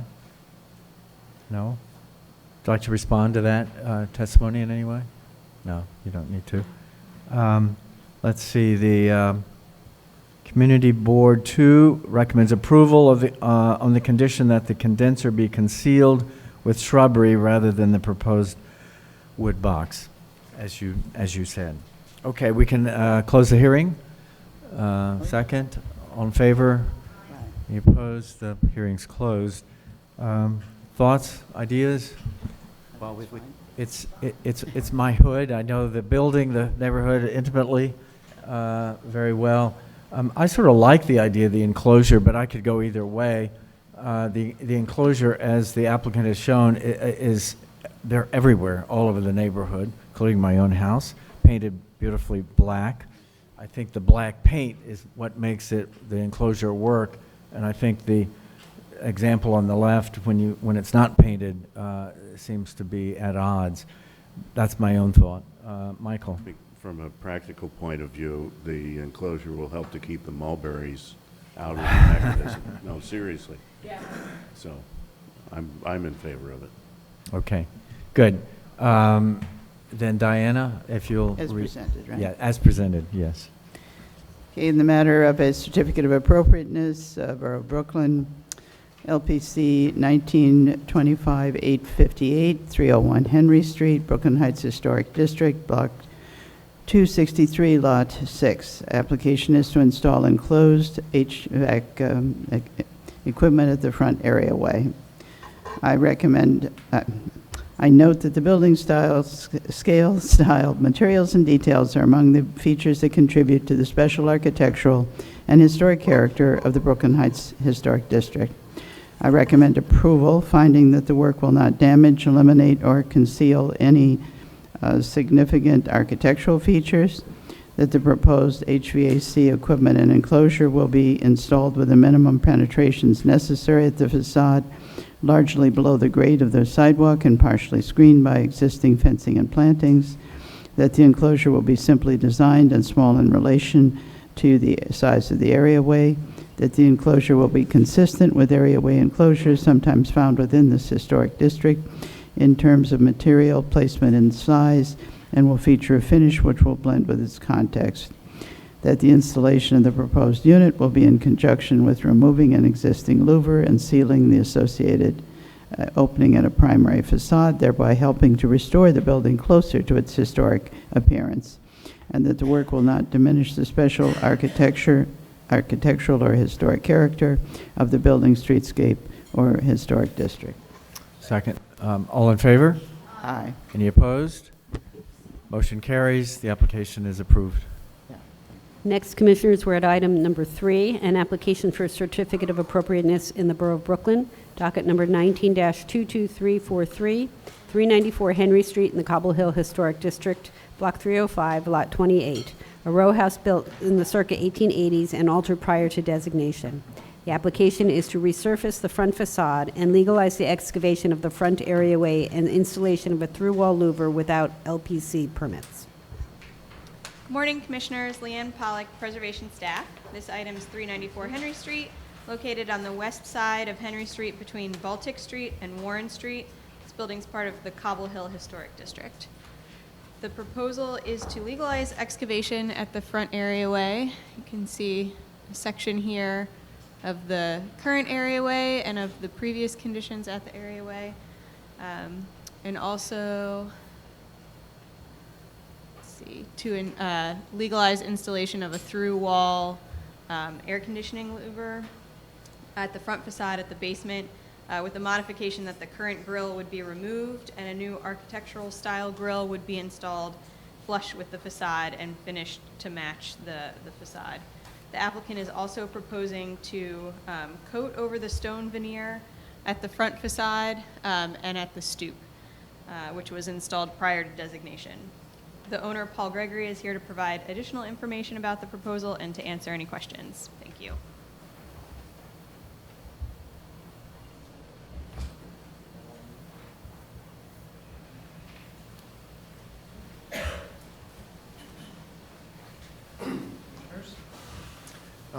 Though I am a professional and an architect, I also own this building, and I walked into it with my eyes open. There were a variety of landmark violations that we are trying to address. The previous owner did a variety of things that were not approved, but the building had been pretty seriously messed up in the 60s with permastone. We would like to keep the depressed areaway. We have a daycare center, you can see that there.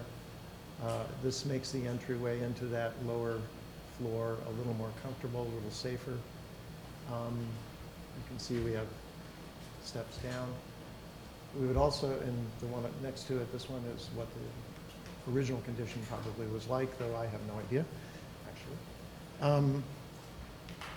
We believe the stoop was refinished and then painted. We're not entirely sure. This is an adjacent building. The state of the stoop can be seen. We're proposing to, sorry. We're proposing, I thought I was projecting rather well. We're proposing to strip the paint that he put on it after he refinished it, which I don't understand why he did, to find out what the state of the stoop is below. We would like to keep the air conditioner. It serves a single room, actually, inside as part of the daycare. We would also like to coat the permastone in a color that is somewhat similar, if not exactly the same as this brownstone next door. The argument for that is if I can find the picture of it. There you go. That they've basically, sorry, I'll get this right. They've already taken off most of the detail of the windows. This thing is astonishingly ugly, and I bought it anyway. But we are going to, we would like to make it all a single color, if possible. The long-range plan is to strip or cut this permastone back, refinish it possibly with a yawn-like material to resemble the stone, the brown stone that it was built with originally, restore these windows to their proper size, probably not go to the Italianate finish above and below, but make it a more simple facade in the long run. That's dependent on market forces and whether we get the rent we expect over the next 5 years. Any other questions? Any questions? Do you have drawings of the, or simulation or something of the final product that you're proposing? We're think not so. actually proposing to change the facade at present. Well, you said the windows would be enlarged? Ultimately, they will be when we chip back the original, or the existing permastone, yes. But that's not part of the proposal at present. Right now, we're talking about a thorough-seal, the same color as the adjacent brownstones, just to try to make it look a little less.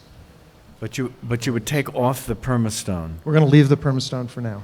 And just paint over it? And use a thorough-seal cementitious over the surface to try to get it What's to a your single opinion? color. Nothing, it's not a great solution, but it's better than it looks now, I think. It's a temporary. I got it. Okay. All right. You are aware that, well, I had a Columbia student several years ago do her thesis on permastone, and you are likely to have the Friends of Permastone in front of your house protesting the removal eventually. Excellent. I look forward to that. My. It's an historic material. I'm sure. Historically ugly, but Layering of historic history. nevertheless. Are there other questions that the commissioners might have before we go to public testimony? All right, which we'll do now. Kelly Carroll. Kelly Carroll, Historic Districts Council. HDC found both the presentation and scope of work quite spare for a facade intervention of this house. While it's a positive move to remove the unfortunate permastone from the face of this building, surfacing it with a cementitious paint thorough seal will improve the building in only one way. It will make the facade all one color. The applicant has provided a tax photo showing the original correct facade configuration and detailing, and the applicant should either restore the facade to that configuration or leave it to the next owner to take on this project wholesale. Thank you. Thank you, Kelly. Any other testimony? None. Community Board recommends approval as presented.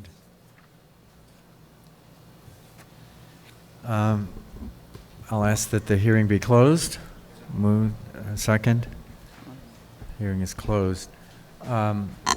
Thoughts, comments? I guess we hope this is a minor baby step in the right direction long-term. Testimony has suggested don't even do this, take a big step later. I'm not sure if the owner wishes to spend some money and take the little step. I would suggest that it's okay to do it. I think they have to work closely with staff. I don't know about applying thorough seal over permastone. The wild protests in the street notwithstanding, I just don't know the technical issues involved with that, so I would think that the staff would have to be sure that it's being done in a way that will work. Worst case, the stuff falls off sooner. Maybe. We'll be back. Okay. All right. They probably should work with staff on the precise color as well, because I could see this turning into a pink nightmare. Well, I think he said that the building next door, which has also been stripped, but at least recoated with a brownish stucco, would be the color he's after. So I think he's suggested that. Okay, let's see. Kim, I think we're around to you. Yes. In the matter of 395 Henry Street, Cobble Hill Historic District, a row house built in the 1880s and altered prior to designation. Application is to resurface the front facade and legalize the, to resurface, okay, and that's legalize the excavation of the front areaway and installation of through-wall louvers without landmarks preservation commission of permits. I note that the style, scale, materials, and details of the building are among the features that contribute to the special architectural and historic character of the Cobble Hill Historic District. I also note that this building is one of a group of 8 brownstone row houses, and that the Henry Street facade was altered prior to designation with the removal of the cornice and construction of a new steeped cornice, removal of window sills and lintels, and installation of stone veneer cladding. I recommend approval, finding that the work will not damage or eliminate any significant historic fabric, that painting the front facade with tinted coating will conceal or eliminate any significant architectural features, and is in keeping with the historic brownstone finish with finishes at other buildings in the row, thereby helping to support the unity of the row. That while the depth of the areaway is lower than other buildings in the row, the excavation enabled code-compliant access to the basement and did not exceed the depth of the original stairwell to the basement entrance. That the excavation occurred within the footprint of the existing areaway and is partially concealed by the solid areaway wall, and thus is minimally visible from the public thoroughfare. That the installation of the through-wall louver in a discrete location at the building base, featuring a flush exterior grille finished to blend with the surrounding painted facade, will be partially concealed by the existing solid areaway wall, thereby helping to minimize the perceptibility from the public thoroughfare, and that the proposed work will not detract from the special architectural and historic character of the building in the Cobble Hill Historic District. However, I recommend that the applicant work with staff to refine the color of the masonry coating. Second? All in favor? Aye. Any opposed? Application is approved. Thank you. Okay, item number 4, LPC 19-25528, an application for a certificate of appropriateness in the Borough of Brooklyn, Block 1072, Lot 20, 864 Carroll Street, Park Slope Historic District, a Queen Anne-style row house designed by William B. Tubby and built in 1887. Application is to replace windows.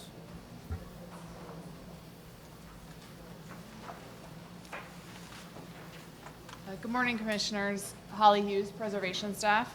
This item is 864 Carroll Street, located between Prospect Park West and 8th Avenue in the Park Slope Historic District. The proposal is to replace windows at the Carroll Street facade, some of which are special windows, with new windows, some of which are simulated double hung. The applicant is here to present the proposal and answer any questions you may have.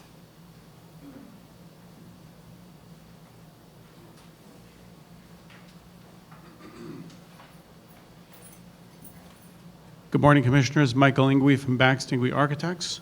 As you can see, it's a pretty interesting building. If the pointer works, it does, good. So I'll give an overview just from the photos here, and then I'll run through the photos. Starting at the top windows have been replaced with aluminum replacement windows.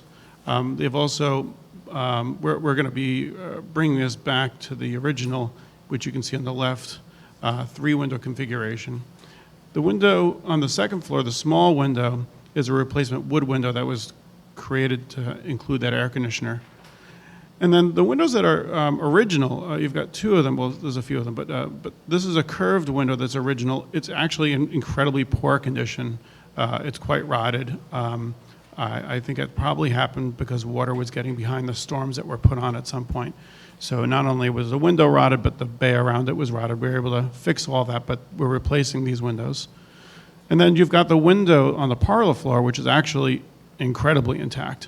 Again, it's behind a storm and I think protected from the elements from the bay. We're proposing to restore this window in place. And you've got the lower cellar window, which is in pretty horrible shape. Also, at one point, it looks like they installed a boiler close to the front and replaced that window with orange glass, most of which is cracked.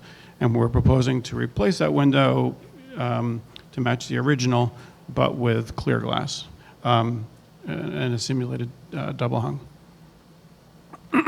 This is the easiest one to talk about. This is the parlor floor window, which is in great shape. This is a weight and chain window. We're going to leave the top inoperable. It had a weight and chain at one point. We're just going to be installing the weight and chain on the bottom window. The side windows are inoperable as well. This gives you a sense of that curved window at the bay. It's been held together for quite a while and inoperable for quite a while. You can kind of see what the storms were placed out here. So you can see the details here. These will be replaced with in-swing casement windows that are also curved, that match the configuration. They'll be wood and so forth and painted black. This gives you a sense of that cellar window. There were 2 cellar windows. You just can't see this one because it's under the stoop. We're replacing this one as well. It's right now a casement. It will remain a casement. This is a double hung. It will become a simulated double hung. All the other houses that have these cellar windows on this block all have a double hung. They're all clear glass. We're the only one with a pattern glass. The pattern doesn't even match, and it's cracked. So we're proposing a simulated double hung that has clear glass, maintaining the existing grille. Just a couple of details of the neighboring houses. We've got some neighboring houses with some good details to match in terms of how the windows aligned, and we're matching that as well.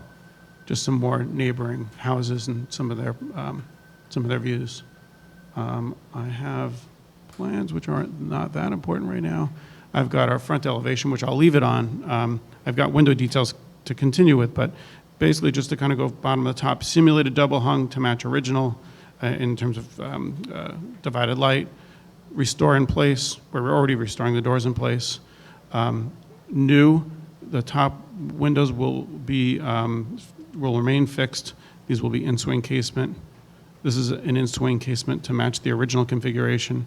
And then we're bringing this back to the original configuration, and they will all be, this will be casement because these are actually, tilt turn, because these are fixed, and then these will be simulated double hungs. Oh, I missed one. There's a top window as well, and this will be fixed in place and will be new. It's also in rotted condition. Thank you. Any questions? No? Kelly Carroll? Kelly Carroll, Historic Districts Council. Windows are a major part of Queen Anne buildings and facilitate the movement of one's eye across these elaborate facades. HDC is pleased to see that this applicant appreciates this crafted quality of the house and has proposed a windows program to ensure that this aesthetic will be preserved. In the recent past, we've witnessed many applicants claim that curved glass bays are impossible, and yet this application proposes to do this in triple glazed. The return of divided lights to the existing double hung window are a most welcome improvement as well. Thank you. Anybody else wishing to testify? No. Community Board 6. I'll just read. As per standard policy, Brooklyn Community Board 6 did not review the application at 864 Carroll Street, as the changes were for minor updates to the front windows with no change in their size. So they took no position. The Community Board did. Okay, we can close the hearing. Movement, second. All in favor? Any objections? No. The hearing is closed. Thoughts? Pretty straightforward. I noticed that staff had a comment, if I could find them. Yeah. What do we think about that? Anybody want to opine on that? The change of operation from double hung to in-swinging casement may be more apparent at the curved sash windows, which cannot tilt inwards due to the curvature of the sash, than a straight sash. So therefore, they're suggesting that the windows be replaced with traditional double hung. Okay, does that sound right to us? Sounds right to me. Yeah, right, okay. Michael Goldblum, it's yours.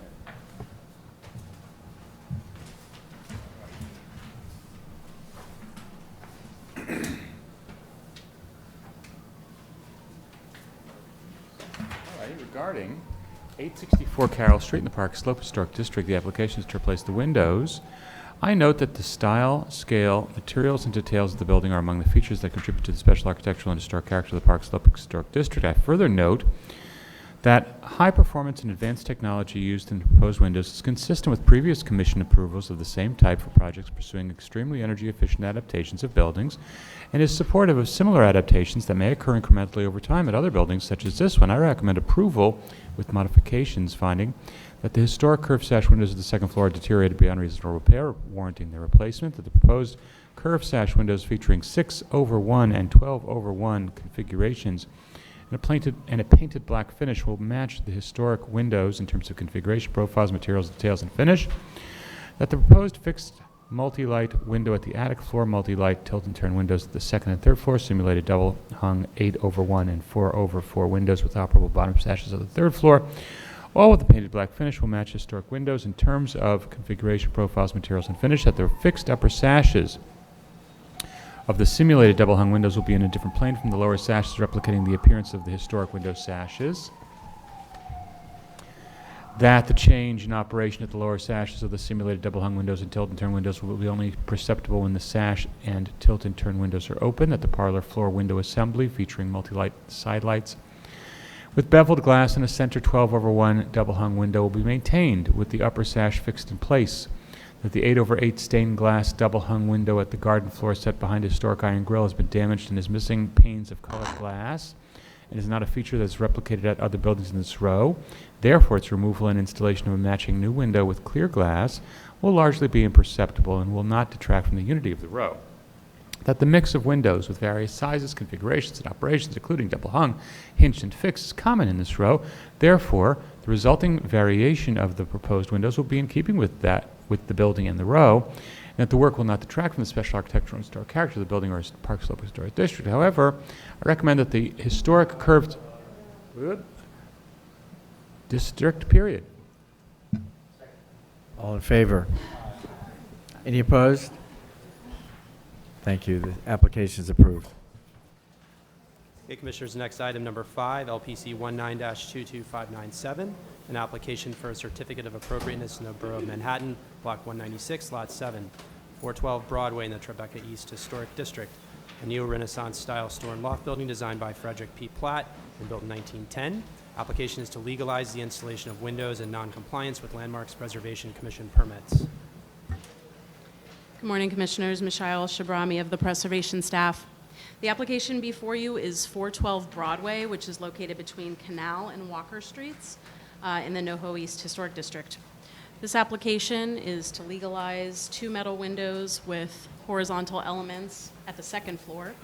The Landmarks Preservation Commission approved a permit for 2 metal 1/1 double-hung windows within the openings. You should note that at the time of designation, the building had replacement windows throughout, and that the windows at the upper floors under this application were installed with true double-hung windows. The architect, Joe Torella of Sawicki Torella, is here if there are questions or what.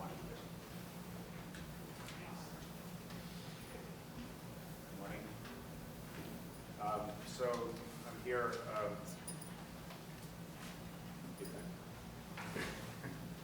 Hello.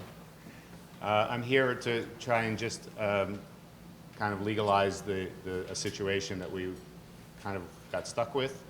When this was approved, all of the side lights, the side windows were meant to be double hungs, and we agreed. Do I just click to go forward? Right. Okay. The facade is done.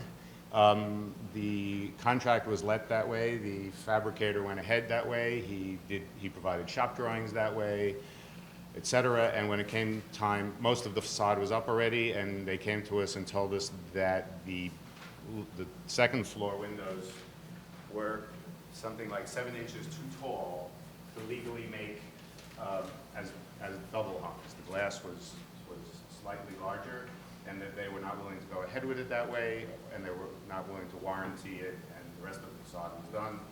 And so they offered to make one as an operable casement type rather than a double hung. Not saying anything that the result would be that the mullion would look slightly different than the other mullions. This was what they presented, this was what we had presented, and it was all supposed to be virtually the same as what we presented. And as it turns out, you can see here that the shadow line of that second floor mullion is slightly less than the shadow lines of the others. And that's what I'm here for. Other than that, the facade is done. The work, I think, turned out pretty well. So this is how it looked before, and even before that. Landmark seemed happy with the quality of the work and everything else. We just have this one window that operates differently and looks slightly different. So I am here. Okay, thank you. Questions? Any public testimony? Kelly Carroll's not speaking? No. All right. Okay, let's see, the Community Board Committee recommends approval. So we'll close the hearing. Second, all in favor? Thank you. Thoughts?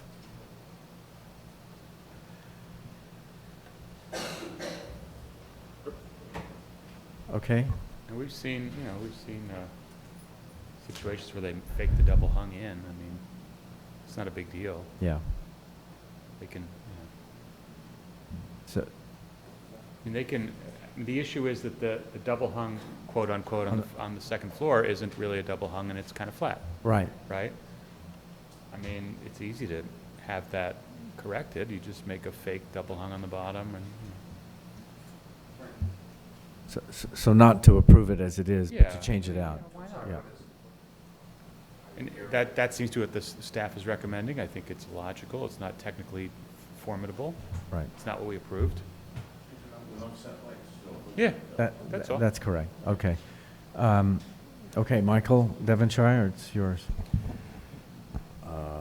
In the matter of 412 Broadway, Tribeca East Historic District, an application to legalize the installation of windows in noncompliance with LPC permits. I recommend approval with some modifications, finding that the historic windows were not special or unique in terms of design, and the change in operation at the windows at the second story will not detract from the special architectural character of the building. However, the flat profiles of the applied faux horizontal meeting rails and lack of offset placement of the sashes does not sufficiently recall the appearance of historic meeting rails or the separation of the historic upper and lower sashes. Therefore, I recommend that the windows be replaced with windows that match the historic windows in terms of configuration, profiles, details, finish, and offset placement, while allowing for different operations such as the high energy efficiency window type, which includes casement operation or alternatively single hung operation. Second. All in favor? Any opposed? No opposed. The application is approved as noted. Thank you. Right.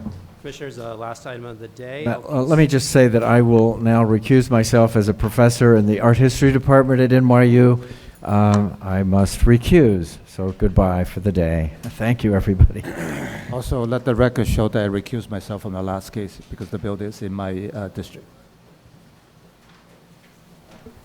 Okay, last item of the day, item 6, LPC 19-24209, 708 Broadway and 404 Lafayette Street in the NoHo Historic District. Application for a certificate of appropriateness in the Borough of Manhattan, Block 545, Lot 6. 2 Northern Renaissance Revival Style Store and Loft Building designed by Cleverton Putzel and built in 1896. Application is to install storefront infill, signage, and an ADA bollard, and to construct rooftop mechanical additions. Good morning, Commissioners. Edith Bellinghausen, Preservation staff. This is essentially a through block building. It was historically 2 buildings that were combined in 1912. The application is for work at both the Lafayette building and the Broadway building. The first part of the work is to replace storefront infill here at Broadway. It's currently infill dates from approximately 1930s, proposing to remove and install a new storefront infill. The second part of the application is at the Lafayette building, and that proposal is for the installation of mechanical rooftop additions, which do have visibility from points north and south along Lafayette, and then to the east on East 4th Street. The presentation also shows mechanicals at the roof of the Broadway building, which is being handled at staff level due to not being visible, and also some infill at Lafayette Street, which is also staff level. The applicants are here to walk you through this proposal and answer any questions.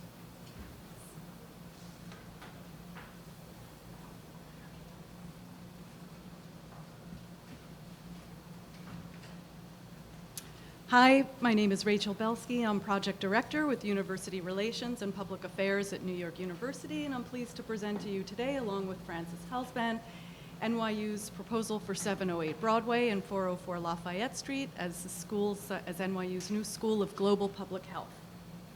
The College of Global Public Health is one of NYU's newest schools. It was established in 2015 to meet pressing needs in public health training and service delivery with a particular mission to advance health equity here in New York City. 708 Broadway and 404 Lafayette Street were designed in the Northern Renaissance Revival style by Cleverton Putzel in 1896 as store and loft buildings. The 2 buildings were joined in 1912. The current storefront was added in the 1930s, and when the NoHo Historic District was designated in 1999, the buildings were in use as live-work space. At the time of NYU's purchase of the building in 2014, the building had been vacant for well over a decade, although a Crunch Gym had been located in the 404 building basement for part of that time. When NYU purchased the building, there were no central mechanical systems. It was essentially a vacant shell.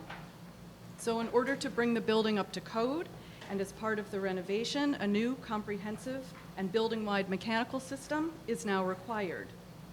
Regarding the Broadway storefront, the design seeks to reference and integrate historic features on the facade while remaining transparent at the street level to provide maximum visibility into the lobby function of the building, which is expected to have student activity space and a video wall displaying current research, school happenings, and other events. This transparency will help to integrate the school into the community in which it serves. Here to walk you through the proposal is Francis Halsband of Clement Halsband Architects. Thank you.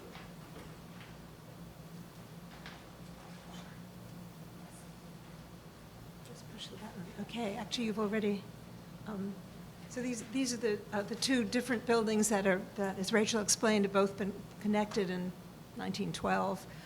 And here you see them in the center of the NoHo Historic District.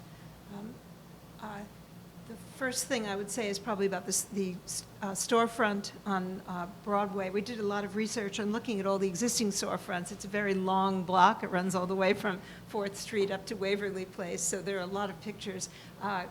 We were able to find one picture from 1910, which is probably the original storefront, and it seems to have been divided in 3 parts then. But by 1940, it had been completely rebuilt as a different storefront that had 2 pieces. One was a smallish shop downstairs, and the other one was the entrance to the what were then commercial lofts above. So I think that pattern of 2 different doors and relatively narrow buildings was true of almost all of these storefronts because to this day there's a commercial use on the ground floor and now residential uses above. So as we look at the other streets, starting at the north end of the street, most of the storefronts have been rebuilt.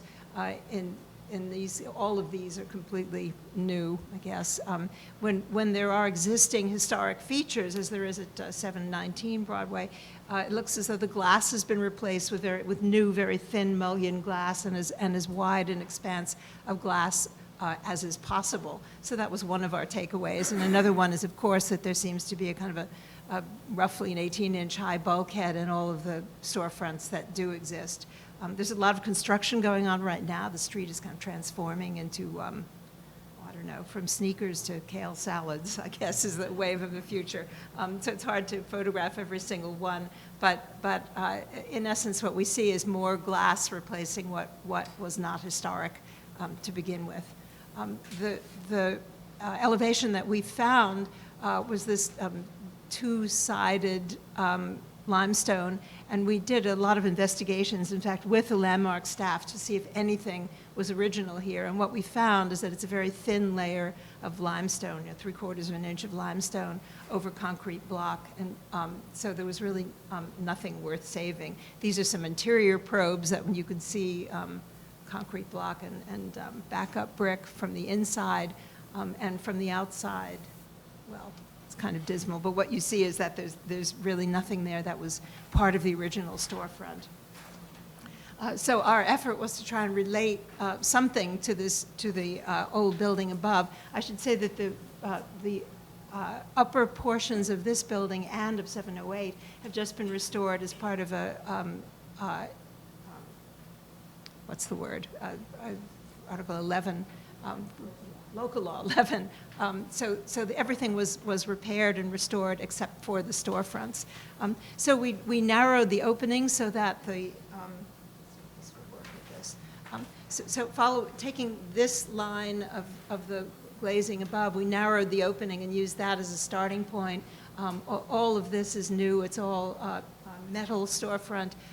We're proposing creating 2 pilasters on each side that kind of mirror what's up above. And then the remaining opening, we've divided into 3 parts again. We need double doors because this is now a big academic building. And so we have a set of double doors here and then equal pieces of glass on either side. This, you can begin to see what's happening here. This is all new fluting that's part of our new storefront, and we're attempting to relate to some of the kind of extensive ornament on the building up above.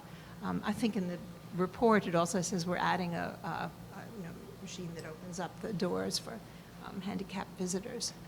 I think that's everything I'm going to say about the storefront. Here it is in the context of other buildings that are many in the process of renovation right now. And then these are some of the actual details of the painted metal storefront that will be installed. Actually, this was just showing, now we're on Lafayette Street, looking at the other building on Lafayette Street by the same architects. And I'm going to go through this really fast because I thought you needed to know, but maybe you don't. We're taking that one door and replacing it with a door that has glass on it because now it's part of the entrance and exit system to the school. The more complex issues are about creating new mechanical systems up on the roof. Here we are again looking at, looking at the Broadway elevation. You can see if you look at the existing Broadway side, that there's an enormous piece of mechanical equipment that is visible from the street right now. And as part of our proposal, we're replacing that with newer, smaller equipment that pulls back from the street. So in fact, none of that will be visible from the street at all. There you can see the new units. On the Lafayette Street side, all of the mechanical units are going up onto the roof to service that building. There's a very narrow connection between buildings, so we're forced to have two separate systems in these buildings. Here you can see that in greater detail. We've invited our mechanical engineer to say a quick word about these because we worked very hard on getting these as small and as minimal as we could. And we also have got our acoustical engineer here to talk a little bit about it because you can see there are a few little residential apartments behind it on Broadway that look out over it. So maybe, Danny, do you want to just say a couple of words?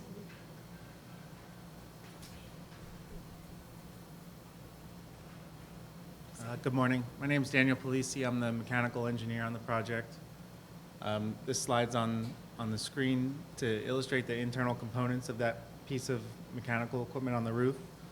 As mentioned earlier, the building as purchased did not have the current life safety measures required in buildings or heating and ventilation and air conditioning systems as needed. So we looked to put this equipment on the roof, which included a chiller plant and a boiler plant that serves both 708 and 404 Lafayette. As you can see from this illustration, we've compacted the area of the equipment, and it shows the internal components as fulfilling much of the area of the unit itself. We've worked back and forth with the unit manufacturers to minimize the size of it. We've altered it slightly over the last couple months to reduce the height of it and the footprint. The dotted dashed area in the top of the drawing shows the cooling tower above. The cooling tower is slightly elevated above the main piece of mechanical equipment, and that's due to, that's that unit there. That's slightly elevated above the mechanical equipment due to requirements for the head pressures on the pumps. Much of this equipment was enclosed because of acoustical concerns, and that's something that the acoustical consultant can address.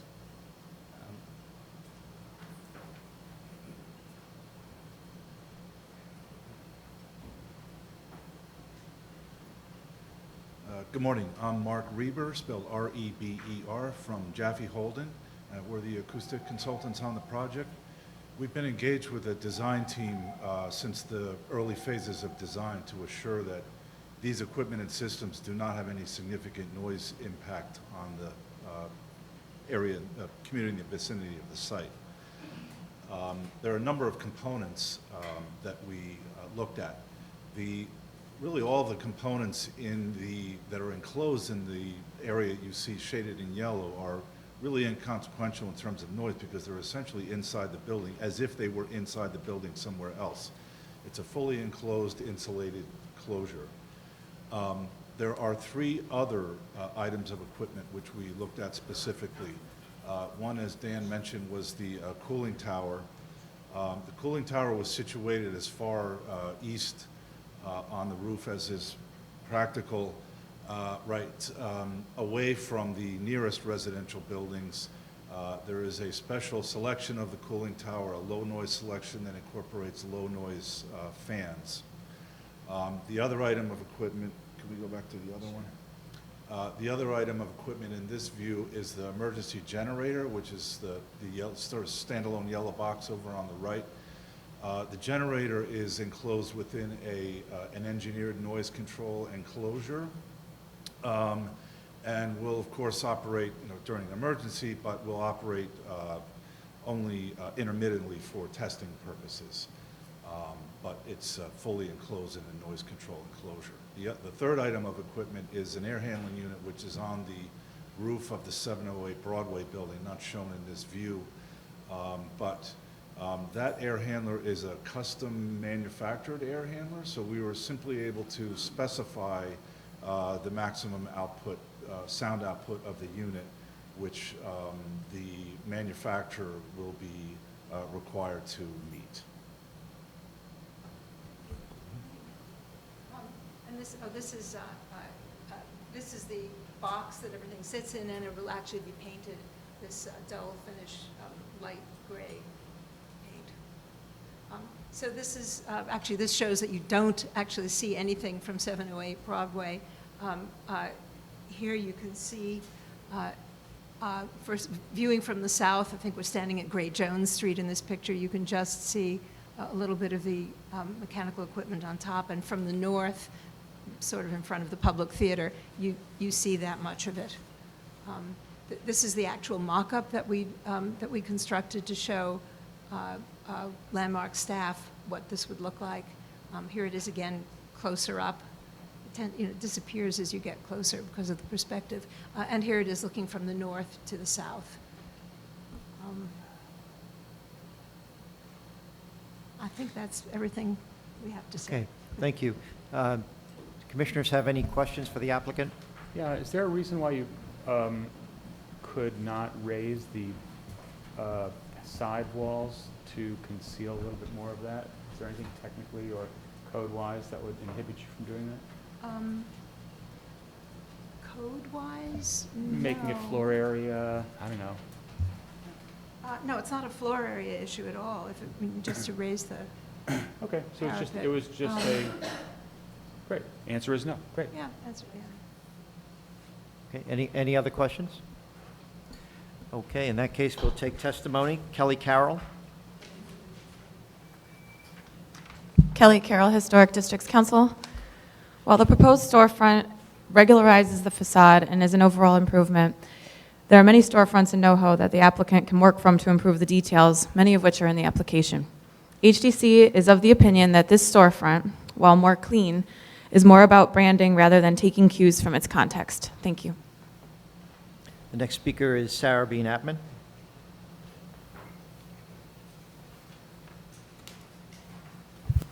Sarah Bean Atman of the Greenwich Village Society for Historic Preservation. 708 Broadway is a particularly beautiful building within the NoHo Historic District and a significant piece of why the district was designated. Any changes to the building should respect the level of design found here and maintain or improve it. Unfortunately, the proposed storefront at the Broadway facade does not. The wide swath of glass does not do justice to this 1896 building. The applicant should reconsider this proposal and rely instead upon other historically appropriate storefront designs seen throughout the district for their design inspiration, of which there are many. Thank you. The next speaker is Julia Cartwright.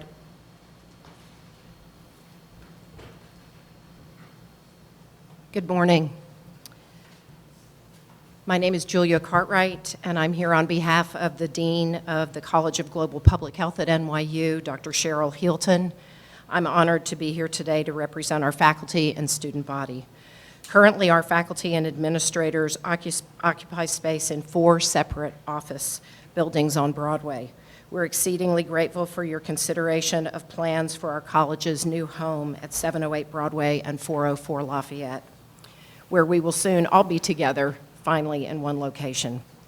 While the field of public health has been growing and evolving over the NYU campus for the past 80 years, and NYU has offered the Master of Public Health degree for over 40 of them, the College of Global Public Health was established just 3 years ago. Our mission is to reinvent the public health paradigm by inspiring innovative scholarship, practice, and leadership across boundaries. Although our students come from 46 different nations and speak 22 unique languages, we all have this in common. Our work influences people's lives here in New York City and around the world. We believe that the field of public health isn't just a career, it's a calling.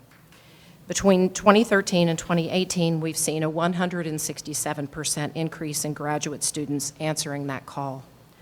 According to the American Public Health Association, public health promotes and protects the health of people and the communities where they live, learn, work, and play. We work to address non-communicable disease and risk factors such as obesity, tobacco use, and diseases such as stroke and heart attack. We develop strategies to address disasters and improve global health systems, combat climate change, and use big data to discover new risks to human health. Public health embraces the population at large as the patient. We consider it a privilege to soon call these historic buildings our home. We look forward to working with you to enhance our new headquarters for the advancement of the health of the public in the noblest of pursuits, improving, extending, and saving lives. Thank you. Thank you very much. Are there any other speakers on this item? Okay. Community Board 2 in Manhattan recommends, and I quote, a strong denial of the Broadway ground floor infill as having no historic reference and inappropriate to the period, the building, and the district. But they recommend approval of the Lafayette Street door and the rooftop equipment. If I may, excuse me, hi. You may. I just wanted to say that following the Community Board 2 hearing, NYU did go back to the drawing board on the storefront design.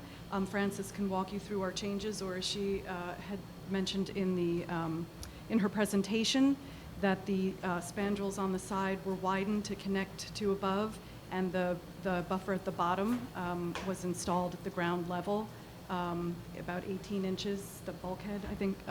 So we took the community board's comments, we listened to them, we took them to heart, we went back to the drawing board and updated the design. I just wanted to mention. Okay. Great, thank you very much. Any more questions from the commissioners? Okay, in that case, can I have a motion to close the hearing? So moved. All in favor? Aye. Okay, the hearing is closed. Comments? Yes, I think I agree with most of the testimony that the mechanical equipment is, it has to happen on the roof, and I think it's fine for it to be visible to the extent that it is. And the door on Lafayette is fine as well. But I do think that on the Broadway side, if we look at the 1910 and 1925 images on page 4, there really is a pretty dramatic expression of the columns or pilasters all the way down to the ground, a deep reveal back to whatever the doors were. Maybe if somebody can go back to page 4. And I understand that you consulted with staff and there might not be material left, but I think if we are doing work on this facade now, we should return it to some recollection, vestige of its original design. And especially when this is an institutional neighbor here, it would be nice for that work to restore to the furthest extent the quality of the original storefront. Thank you. Other commissioners? Yeah, I understand where you're going with that, Adi, but I don't necessarily feel that we need to restore the design of the 1910 facade. I think, however, the current one is a little bit flat and lacking dimension, which seems to be a quality of many of the storefronts, both historically and now. So I would say that if it had more depth, either at the transom or by introducing a vertical pier in the center, it doesn't have to be replicative of the original as one could discern from the photos, but I think that one could have depth and three-dimensionality without sacrificing timeliness and appropriateness to the day. And I think in terms of the AC on the roof, I think that we've seen a lot of times where people need to put stuff on the roof that they raise the parapets, the brick parapets, so that it either partially or completely would conceal the mechanical equipment on the roof in a way that would be more kind of historically appropriate to the building type. Other comments, thoughts? I agree with the comment about raising the parapets. Okay. Others? There's also a recommendation to restore the cornice, so that is part of the recommendation.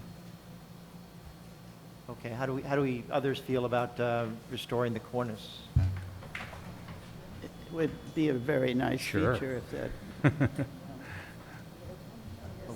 Okay, and other thoughts on the on the storefront on the Broadway side. Are we in agreement with the commentary? And we could recommend that they work with staff to develop it more closely to, but not identical to its original. Yeah, to add more depth and so that it at least speaks to an articulation, exactly. Okay. It doesn't Any necessarily other- have to replicate. Sorry, didn't mean to cut you off. No. It's okay. I agree with Michael's comment. Doesn't necessarily have to restore, but. All right. Wellington, do you have that? In the matter of 708 Broadway and 404 Lafayette, NoHo Historic District, the application is to install storefront infill signage and ADA bollard and to construct a rooftop. Noting the building's scale, style, materials, and details among the features that contribute to the special architectural and historic character of the NoHo Historic District. Further noting that the building was constructed as two separate structures which were joined internally and their lots merged by 1912. I recommend approval with modifications, finding that the work will not eliminate any significant architectural features or historic fabric, that this portion of Broadway features a variety of modern storefront configurations with large display locations, large display windows, transoms, and metal framing, and therefore the installation of new modern storefront infill at this location will not detract from a unified historic streetscape, that the configuration of the proposed steel storefront infill featuring fluted piers aligned with masonry pilasters at the upper floors of the building and integrated sign band, display windows, and bulkheads painted dark gray will recall the configuration and proportions of historic storefronts and finishes found in the NoHo Historic District. That the proposed security cameras and ADA bollards are well scaled to the entrance and that the dark neutral finish will not call undue attention to the installation. That the historic district contains roofscape views that feature a variety of rooftop accretions and therefore visible mechanical additions that are seen in the context with undeveloped side facades could be appropriate. That the simple silhouette massing and neutral gray cladding of the mechanical additions will be typical of rooftop structures in this historic district and therefore will not call undue attention to themselves or detract from the building of roofscape. That the proposed work will not detract from the historic architectural character of the building or the NoHo Historic District. However, I find that the mechanical additions are highly visible from the street and the visibility could be further mitigated by the introduction of typical building features such as cornice and taller parapets, and that the storefront depth and articulation. Therefore, I recommend that the mechanical additions should be made less visible by restoring the missing cornice at the Lafayette Street facade, and that the masonry lot parapet walls should be raised, returning the building to a condition more in keeping with its original appearance, and helping to conceal and distract from the presence of the visible rooftop additions. And that the applicant work with staff to incorporate additional depth and articulation into the design of the storefront. All in favor? Aye. Opposed? The application is approved, and that is the last item on our agenda for the day. Thank you very much, Commissioners.